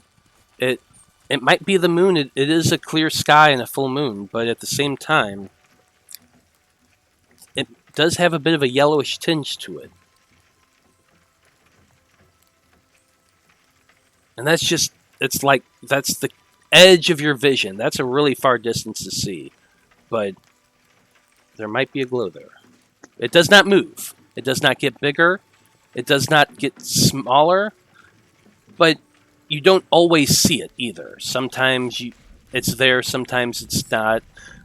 There's a ripple effect with water and with the curvature of the earth. It's so sometimes the waves are a little higher, sometimes not. But so it could be that, or it just could be that it's just the moon. And does that make sense? Yeah.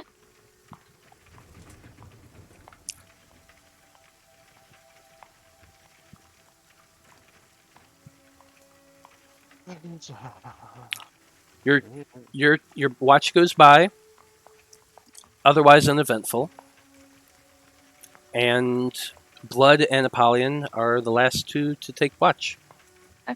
When I go to wake them up, I'm just gonna mention that I saw light. Maybe it's on the island, maybe it's not. I don't know. But there's something. Maybe. That was a really big Possibly. number. That was a really big number, dude.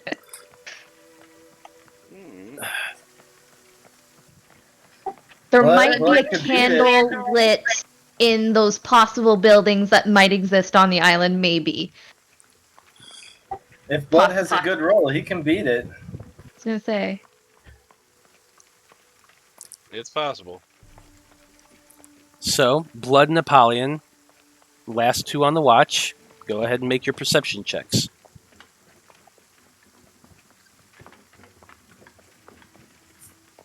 Ooh. Yeah, 11. that's 12. Yeah, you spend your last 2 hours kind of looking out there over the lake specifically. Yep, there, I just saw Jeremy roll as well. Hoo hoo. 10, 11, 12. Gotta love that. You settle in for your watches, looking especially towards the lake since Eloise mentioned it. But you're not seeing what she's seeing. Clouds have begun to come overhead a little bit. Not you don't think it's going to rain, but they are at least obscuring the moon. And as you guys look out, you do not see anything in the night. Yeah, clouds forming over a weird, mysterious island with villains on it. That's just normal. Alleged villains. Fuck. Alleged island. Alleged clouds. Yeah. It's all alleged. Wow. We are the worst detectives to Yeah. ever exist. Mm. The He just solid maybe. it's a solid maybe. Definitely, almost probably. It's how the dice rolls sometimes, you know. But you all have We all have dark vision. What's that? I said at least we all have dark vision. Yes, Yo. that is very true. Well, Eloise doesn't, but she's borrowing something right now.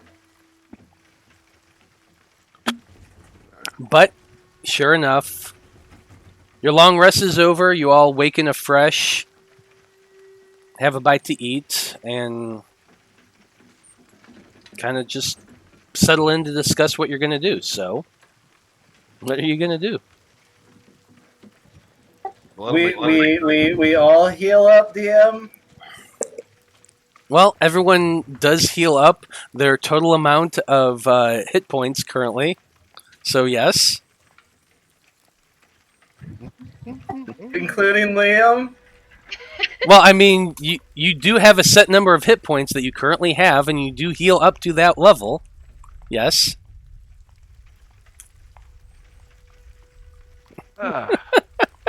Wait, at what point do I get... Hang on. Blood will make another trip back up the hill.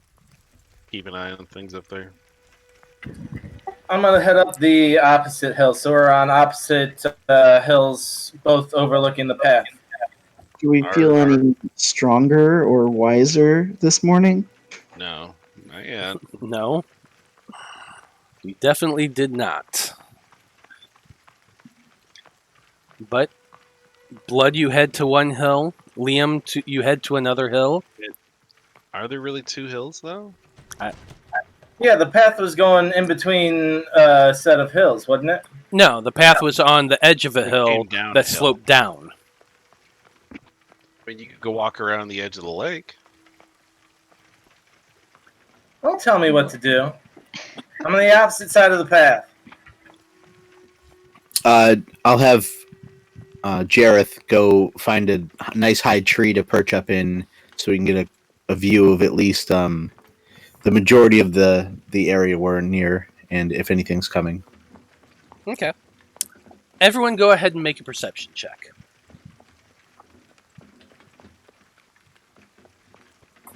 Vale got a 22. Bill got a nat 20. 17. And 26 for Blood. Jareth got a 10. Where was that last night, Blood? Or this morning. I don't know. So, for the sake of expediency, all of you settle in to observe and keep an eye out, watching towards the west for something to come down. Your day goes by fairly uneventful. Not a lot of note really happens. And so for an hour, 2 hours, so on and so forth, until you guys all head back to camp once again as night begins to fall, if you're going to wait that long. God damn. But We could nothing be here a while, guys. comes along. We just want to head to the island then? Island. We don't know how many wizards or magic users they had, do we? Nope. Is it possible they just teleported there and we're waiting for an ambush that's never gonna happen? Well, Possible. it's I mean, pretty far, though, to teleport. Well, there was definitely nothing downstairs. Tomas would have noticed that. So was there something upstairs that made it look like it could have been? You guys keep mentioning teleportation. You're talking about the spell teleport? Yeah. Well, like this, because they had said they had like a circle, like some kind of a circle in the conclave. They could have taken us or a spell immediately to another place. So, my familiarity with the spell isn't great, but I do know that the location that you're teleporting to you have to have a teleportation circle inscribed there. Now, you can use the spell to get to any place with a teleportation circle inscribed, like each of the conclaves have one in their basement. Yeah, they could have one on the island. That is possible. I will say that those take a long time to make, but I suppose if they've been there for hundreds of years, then who knows what's over there. Apparently these fuckers have been working a while. So I suppose that is possible, but we definitely didn't see one in reorgs. We can just make for the island then. I mean, it's Well, do the circles have to be in the basement? They could be anywhere, but from all accounts, you guys didn't see one at least. To be fair, did we see every inch of his property? You're not wrong, no. But that's high-level magic, is all I'm saying. I say we go for the island. Let's go check out the island. Okay. So I will take 10 minutes to ritually cast Water Walk on all of us again. Okay. So as I did say, it is getting about evening time, unless you guys all adjourn sooner than that. So what time? When are you trying to go in the evening across the water? Or are you wanting to go in the morning again? Maybe in the moonlight we go across? Either in the moonlight or would the sun be setting behind us if we were to go in the evening? Rises in the east, sets in the west. So, yeah, it would be behind you if you're heading towards the island. Okay. So they might not be able to see us if the sun's behind us, it might be hard to... She's not wrong. That would give us the best cover we could have for going to an island on top of water. Well, I mean, night would also, make it harder to see us. We'll see you. I'm kind of bright white. Aye, but with the light right behind us, they wouldn't be able to see us at all. Well, I had a thought. uh-oh. It was a good one. Yay! Oh, I thought there was another. Yes, another No. thought. That was the thought. Well, then let's get a move on. I mean, I've got a horse. Liam's got a horse. And there are 2 more. Yep. But there's too many people for horses. I'm pretty small. I could fit on the back with Eloise or Veil. Yeah. I mean, Eloise could even, wild shape into a small animal and just sit in somebody's pocket. I mean, I'm pretty sure I could turn into a horse. Let me double check. Oh. Well. Yeah, I'm pretty sure you can. Pretty sure I could turn into a horse. Let me see here. What's a horse's CR? 1/4. So yeah, you definitely Yeah, can. I could turn into a horse. Okay. Now, here's the question. Is somebody riding you? Sure. Veil hops on. Of course he does. Of Is course Veil he does. good? Does Veil have a good seat without a saddle? Do I need to No, be so concerned? he's sitting side saddle. Now, if yeah. you could describe for us, when Jester turns into something, she's pink and blue and stuff like that. What does Probably Eloise white horse look like? Exactly like gravel. Exactly like gravel. I like it. Yup. I'm incognito. Okay, so that makes it a total of 5 horses and 6 people. So Tomas's... He can ride with blood. Okay. Well, no, it would be 5 horses and 5 people. Yeah, because Oh, yeah. Yeah, one less person. Just shoot the 'cause she's horse. a horse. Yep, that's it. Never mind. He gets his own. Yeah, absolutely. So he jumps on the extra one. Absolutely. Math. You're gonna fucking ride a disc. No, so what I was planning on doing, but actually this might not work. I was going to ritually cast this Tensor's floating disc, and since Veil's sitting side saddle on Eloise's horseback, he was going to have the disc float to where his feet are, so he's kind of sitting with his feet on a disc. Okay.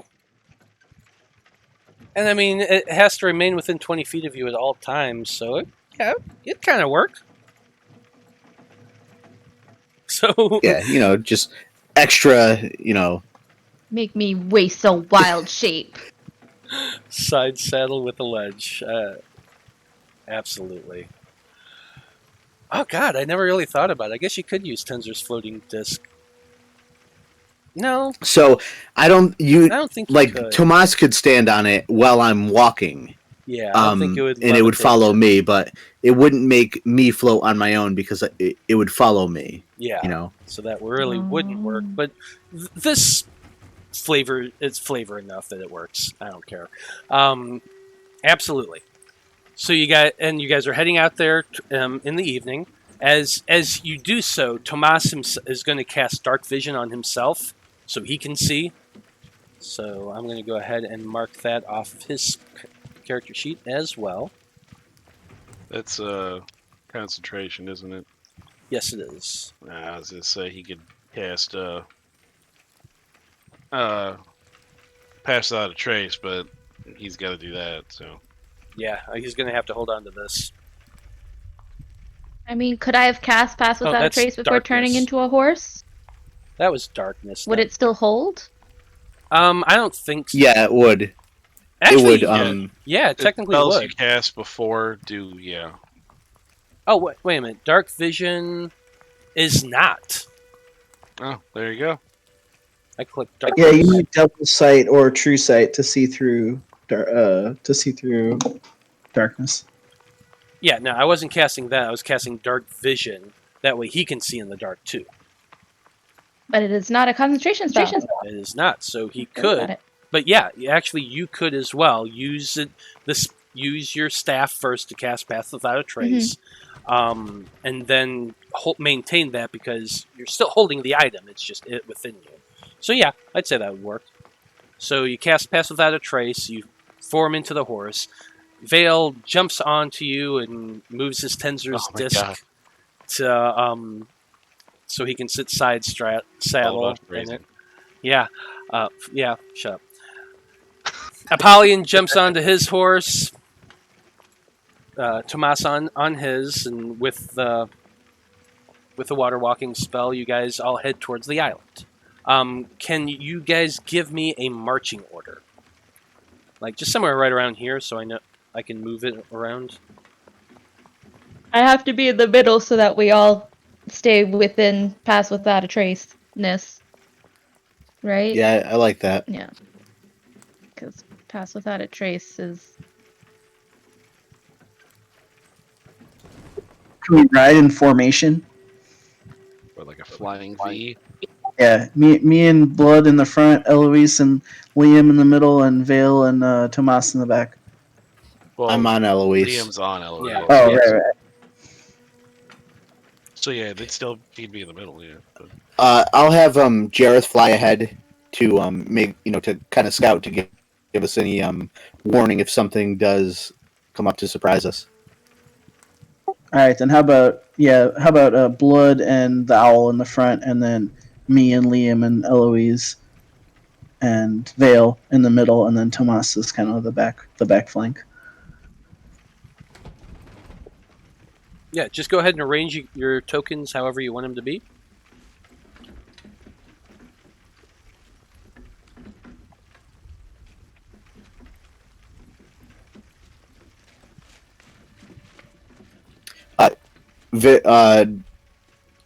What's his name? Jareth is going to be about 90 feet ahead of us. Okay, so he would reach the island first, then. Okay. Yep.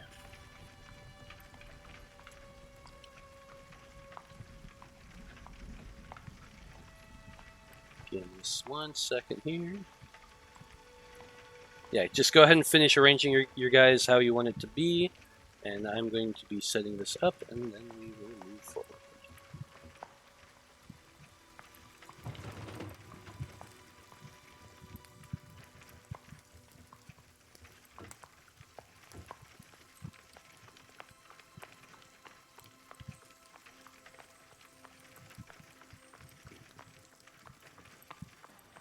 Don't worry, guys. He's taking a long time because there's nothing to see on this island. Yeah, absolutely. Absolutely. He's like, crap, I never thought they'd get there. I have to throw something together. Tiamat. Yep, it's absolutely Tiamat. No, It's the dream. I had to set up the lighting because you guys chose to go there at night. That's what I was doing. Tiamat and her 5, twins, quintuplets. So there's 5 of them with a shitload of Tarasques. No, We're all there is a Tarask there. Yeah, he's in the Federation. Blood has told you that. Nobody's dumb enough to fight it. At least that's where Blood thinks it is. Well, he's heard the stories that they're out there. But there's other shit flying around too.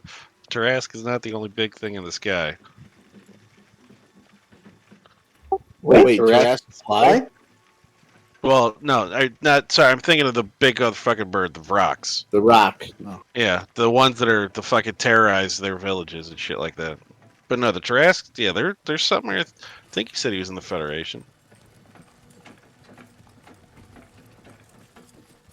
That mountain, maybe. Just waiting for anybody to come up that is dumb enough to investigate. Which I'm sure that'll be us at one point, guys. I hope so. But you guys all set out towards this island. Let me do one thing here.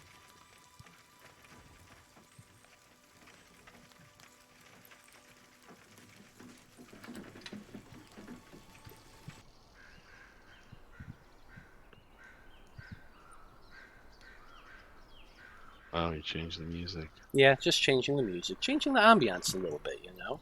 So you guys head off towards the island. Jareth flying about 90 feet ahead of you all. The rest of you galloping to the east, cutting along a little bit halfway towards the river, and then curving in the direction that you guys know the island is. Are you guys making your way quickly? Or are you going at a steady pace? Or are you trying to do it stealthily? I think we're trying to be stealthy. Okay. Okay, so you're going. Pass without a trace for a reason. Well, yeah, we have but we have advantage or whatever, plus whatever to +10 to stealth. So we don't technically need to be stealthy because that's giving us a +10 of what we already have. So I would say a normal, if not faster, pace. I mean, we need to get to the island within an hour. So we all roll stealth with disadvantage. Yeah, that sounds about right. Stealth Plus at 10, disadvantage. with disadvantage, but +10. Mm-hmm. Okay. I roll it just regular then.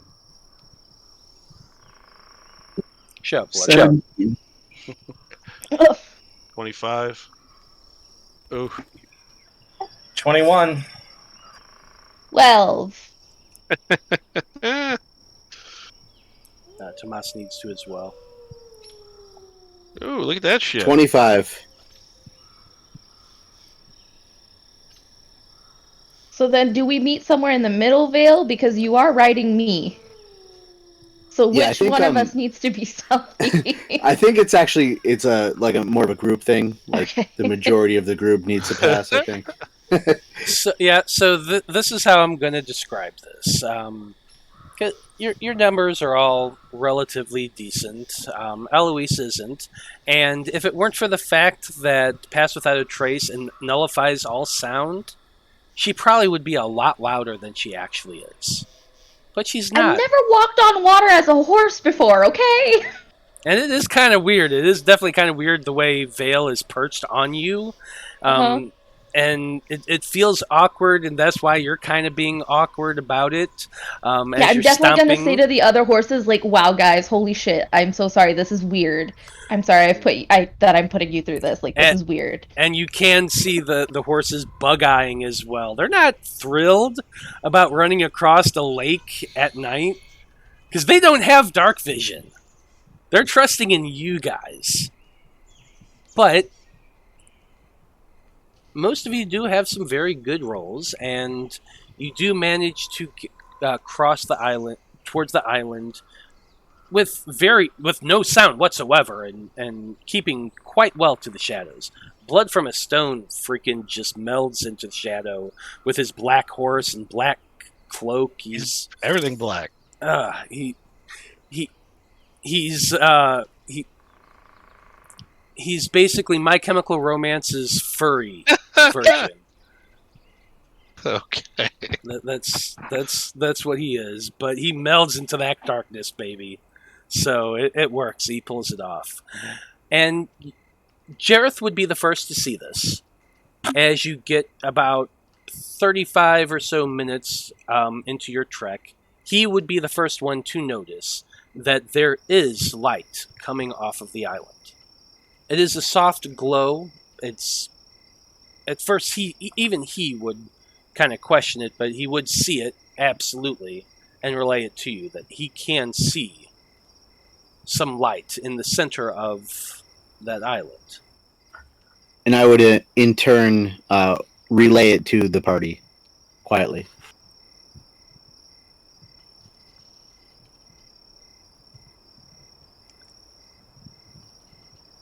Yeah.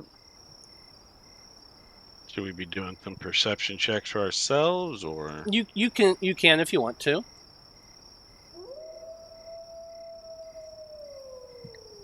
Ooh. Yep. I'm just enjoying the water.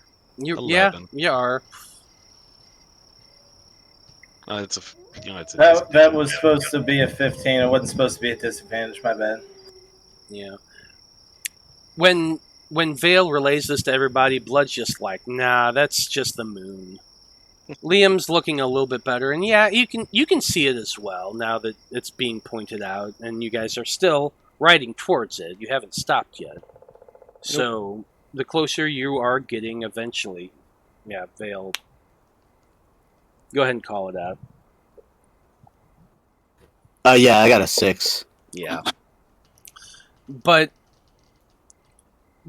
Jareth definitely would be able to see it from his high vantage point, and if you guys continue to ride closer towards it, you will all be able to eventually see it as well. And I will go ahead and move you to the next map.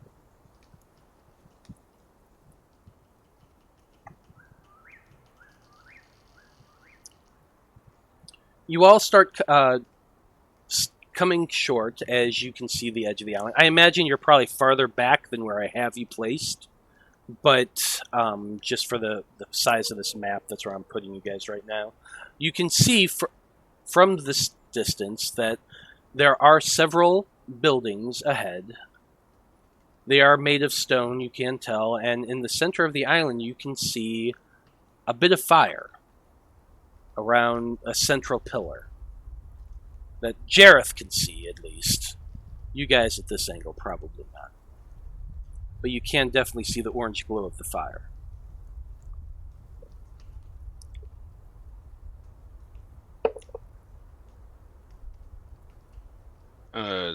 I guess is this weird outcropping? Is that the structure she might have seen? Yes, that is. On the map, you should be able to at least see the rocky edge of it. It is a stone building, about 9.5 feet tall in total. The closer you're looking now, you can tell it's pretty damn old.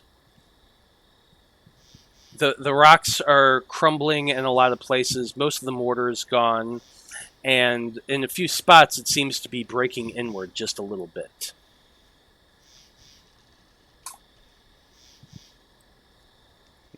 Yeah.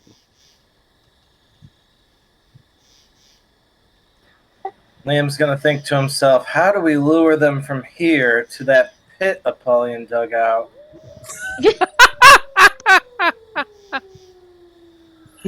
Very carefully, that's how.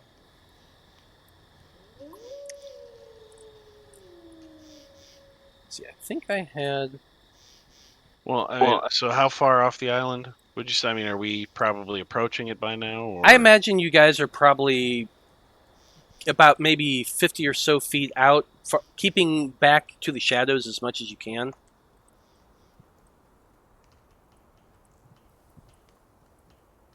Yeah, I mean, if we're getting up there, yeah, we'll get up and dismount and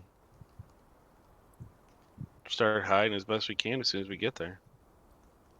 Start making my way towards that orange light. I'm making my way. Okay, so the entirety of campaign 1, I had that in my head. Not one comment was made. And then campaign 2, halfway through, they start making those comments. I'm like, man, y'all are late.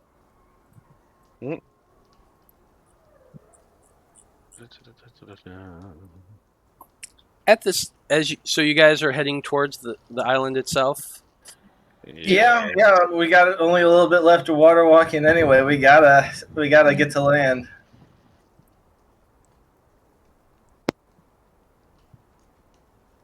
Why? I'm so irritated. I had an actual audio file, and it's not working. Sadness. I'm gonna reload and try again.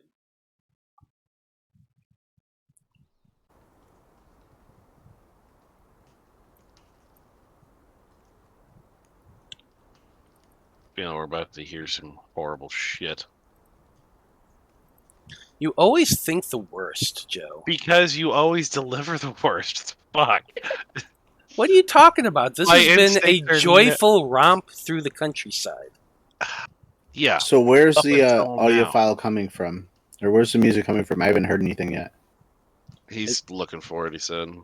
Well, no, but before you guys said you heard music. I haven't heard it. I don't know if I have. Oh, it something was turned just off. like sounds of like forest and stuff like that. It wasn't actually. Okay, I did hear that. All right, I wasn't Yeah. sure because I thought you had actual music. Guess he just changed the track in Roll20. It went from like cart sounds to like so forest. yeah, that's all it is right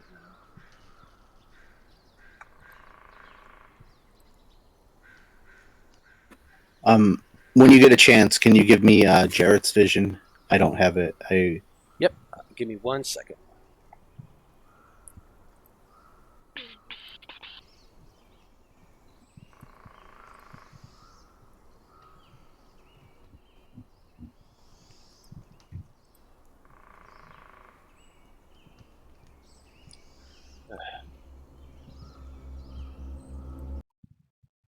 The fact that he's looking for shit. I'm scared.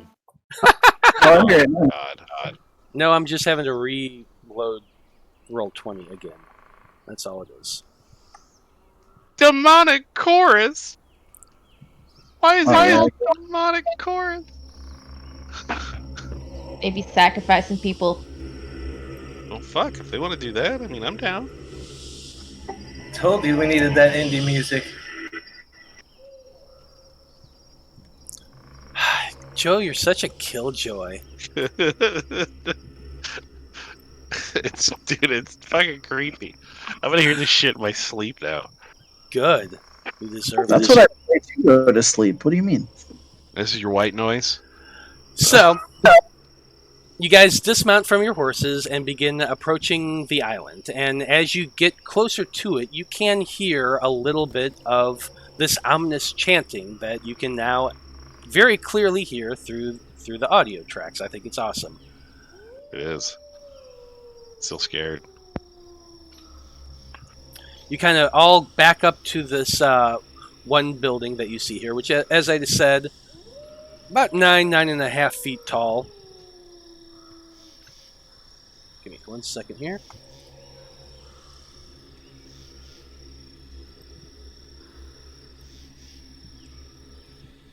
The ruins of this building, as you can see it, you're getting up close and looking at it, it is definitely old and decrepit. You're, at best guess, you could probably say a few hundred years at least. All the mortar is gone. The bricks themselves seem chipped and weathered and aged. You kind of come along the edge of it, and you can see a few little slits of windows. No glass in them whatsoever. Go and you can kind of just high enough that you can peek into it. So go ahead and roll me a perception check. Can you give me Jarrett's vision, please? Yes. 1-6. I got Vale got nailed. 19. I've rolled like 5 4s tonight. Sorry. Gotta make that your magic number. So that's your new crit. So when you roll a 4, it's a crit for you. Ooh, All right, turn man. me I'm on in that perception, for a while. baby. There, you should have vision on them now. Got it. Vale got a 19 and Jareth got a 15. Okay, yeah. So all of you kind of peek in out here a little bit, and you can see on the inside through these windows what appears to be some makeshift beds, mostly straw with some old moldy blankets on top of them. There's a small desk sits against one of the walls just towards one of the ends. And other than this, it seems to be pretty damn empty. You're kind of looking up towards the top of it, and you can see the building itself is kind of squarish, and not too higher than you can reach, but you can't see any roof, although you can see some signs. It kind of points a little bit towards the top, giving you the impression that maybe at one point there was a roof on there. Is the best way I can describe it. You can see that there are 2 other buildings, one towards this direction, and Jareth would be able to see one in this direction, which is the 2 that you guys had seen previously. All right, I'm going to send Jareth to fly over and see what he sees in the northern building. Okay. You can go ahead and move that thing, and go ahead and make a perception check for Jareth as he goes flying overhead towards that building. He got a 6 in perception to the building. Yeah. He lands on the top of the edging there, and he can see that this too building is open on the top. A roof had been there at one point, but is clearly broken away. You can also see several of the walls broken down and removed completely, as well as quite a bit of rubble along the edges. In the middle of the island and toward the center there. What's that, Jeremy? I was going to say, would Jareth relay to me what he sees over by the fire, or no? I was getting ready to say that because I imagine you're closing your eyes at this point. Don't get too zealous, guys. Yeah, I wanted to make sure, I didn't want to... Yeah, I was just telling Blood and Liam, let me get through my description before you go running off. Okay. You're closing your eyes and looking through Jareth's eyes, and yes, in the center of this area, you can... The first things I'll point out is along the edges here are walls going up about 12 feet or so, broken in several places, as you can see. The broken brick, the old stone, and that sort of thing. Makes a squarish kind of wall that goes along this edge. In the center, you can see a very large, what appears to be a small stone, it's rising high above the center is an obelisk, a tall obelisk, not small, covered in strange glyphs. You can see a ring of what appears to be 8 people circling around this obelisk, where they have situated wood in a sort of bonfire circling the thing, which is currently alit and giving you guys the glow that you can see there. They all seem to be chanting towards the obelisk. At your angle, you can see that there's some stuff on it, but you don't see what's quite there. Just at the 6 that you had rolled. Yep. But you can see all of that stuff. I whisper it to the party what I'm seeing through Jareth's eyes. Okay. And so, Blood and Liam, you two were planning on... It looked like you started moving around the map. Are you planning on running across to the other side, Liam? Yeah. Well, the only thing I needed from you then is a stealth check before you cross. I'm going to try to stay close enough that you still get the +10. I'm going to use my inspiration. You get a +10. I do, don't I? It's up to you. It's a natural 2. It's so bad. But it's 20. Yeah, I'd go with the 20. You're right. It's up to you. Okay, you run across being as stealthily as you can, still trying to keep as much into Eloise's aura as you possibly can.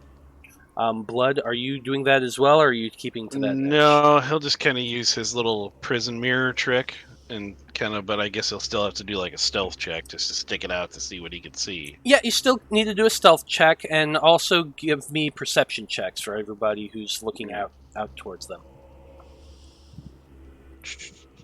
Well, that's going to be a 39 on stealth. What did I see with my 20 on perception? Yeah, you got a nat 20, and you're I imagine you're... Where are you walking towards, Apollyon? Are you looking right where you are now, or are you trying to move... Well, I don't know. You said there's like holes in the wall, right? What was that, Apollyon? You said there's like holes in the wall? There's like a window or like a place where you can see through? Yeah, if that's what your 20 was, that's what I described. They're in the building themselves.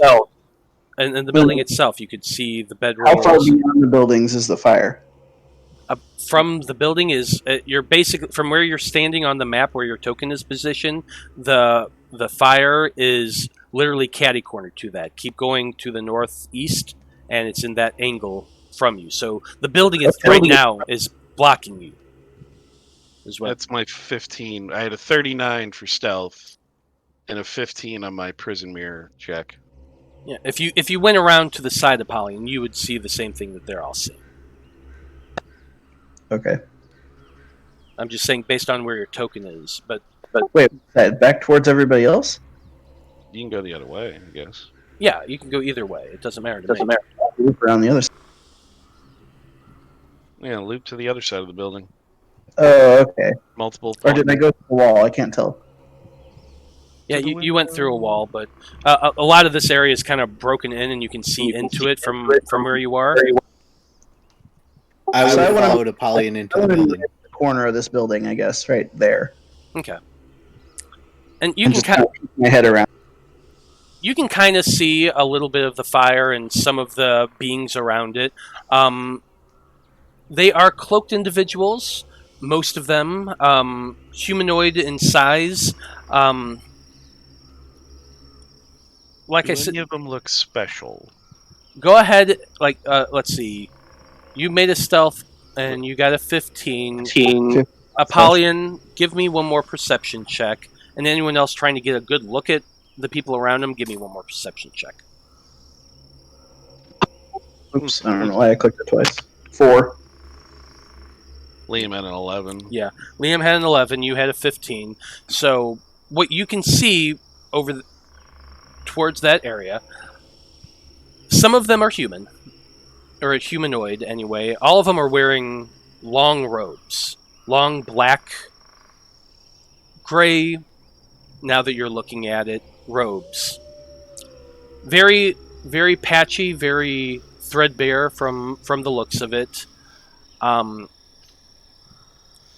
your angle, you can see there's a person over there, and you're looking at them, and their face is towards you a little bit as they basically what these cultists are doing is they're standing around this fire and chanting and waving their hands in kind of a worshipful motions. They seem to be praying towards this obelisk or worshiping it, or at least they're sending their chants in that object's direction. You can see that the one that I indicated to you, Blood, from this distance, seems a little bit different than the other couple that you can see, insofar as he has a greenish tinge to his skin. Okay. I mean, that doesn't necessarily mean he's a dreamer or special, but we could just kill everybody and speak with dead later. I mean, it's possible. I guess I'm just gonna look to Eloise. It's like, what are my marching orders here? Am I just shooting somebody, or what are we doing? Do any of them look like Well, the I mean, there's one. people He's that got. were in the basement? No, oh yeah. Can I tell if any of them are the people that were locked up? With a 15. Like, were any of them smaller, like the children, or there was a small, like I think a gnome or a halfling guy? All of them seem to be of average height, some taller than others, but none of them a size of a halfling or a dwarf or anything like that. They're all humanoid in the 5 to 6 foot range, give or take. Are any of them wearing the white chemises that? No, they're actually robes. They are wearing robes. And I will point out that the other group was wearing a type of robe, but not quite similar. Actually, they look quite a bit different, but these ones are also gray and very dirty and old, and like they've been wearing them for a very, very long time. Maybe the whole group is the dreamer. Maybe that's what this is. We're just under the I'm whispering this the whole thing. He goes, we're under the impression that this is like some powerful creature. But what if, like, the Dreamwitness is this obelisk? And what it could be anything.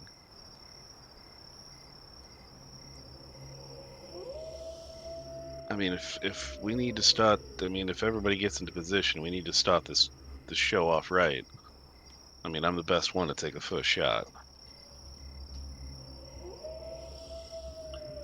Tomas has probably followed Apollyon,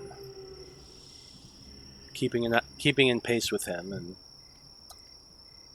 Apollyon, you see him kind of cock his head to one side and squint a little, and you've seen him do this the night before. Okay.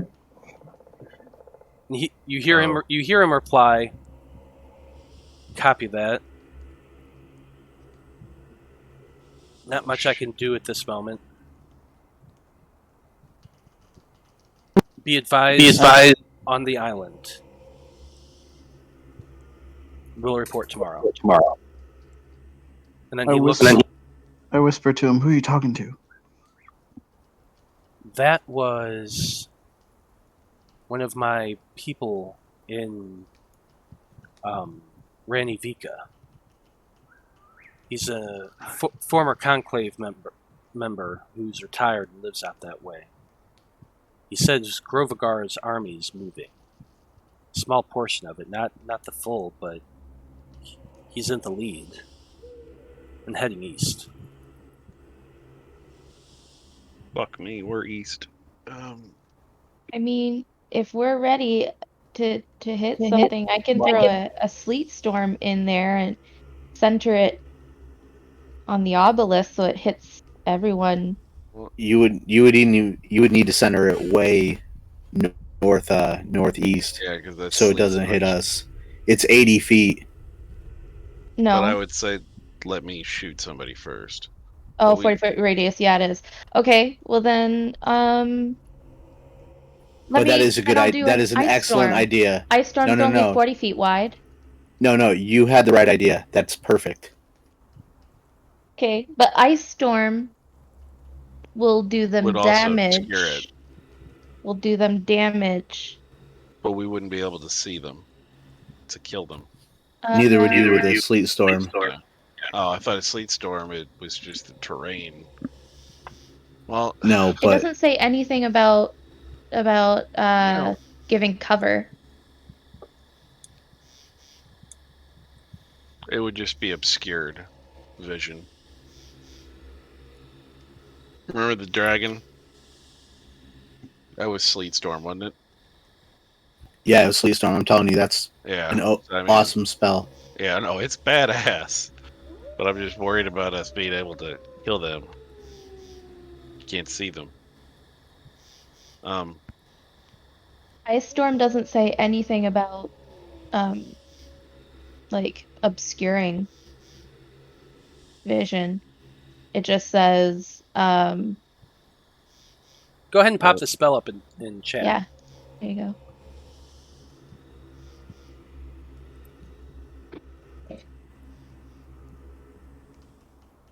No, yeah. Yeah, so it's not sleet storm, it's ice storm. So sleet storm. Well, I have both. Sleet storm is a double in size radius wise. But ice storm makes it difficult terrain as well as causes damage.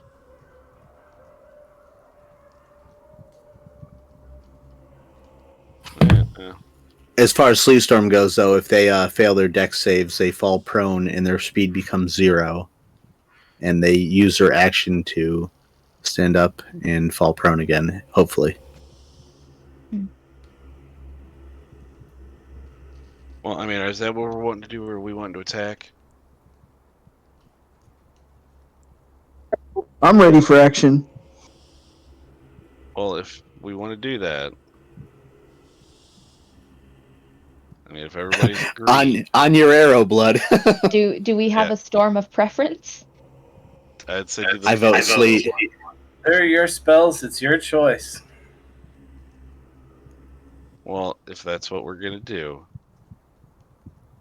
Blood's gonna reach around the corner.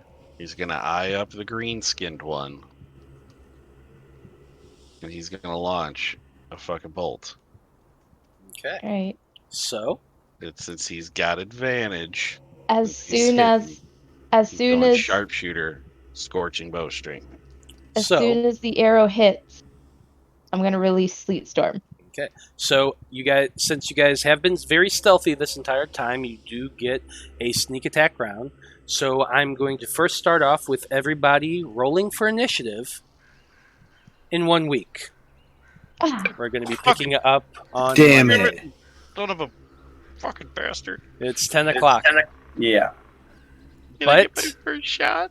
you can get your first shot when we roll for initiative at Ah. the beginning of next session, and you guys, whoever goes first gets the first shot. Probably you. It's usually you. Well, I was just say I could open it up for them, and that's their surprise round. But yeah, all That's right, we'll do it that's that way. true too. We'll figure it out. Whatever, it's up to you. But you guys are going to have a sneak attack round next session to start things off, and we will jump right on into that. So, Right. Damn. thanks everybody for watching this evening. We appreciate everybody who stuck around for us. If you like what you see here, please make sure to follow us here on Twitter. You can also follow us yeah, I just messed that up. But yeah, you can follow us on Twitter. You can follow us here on Twitch, and please keep liking us. So, on behalf of everybody here in the Faab Five, thank you for watching, and we'll see you next week. Have a good night. Peace.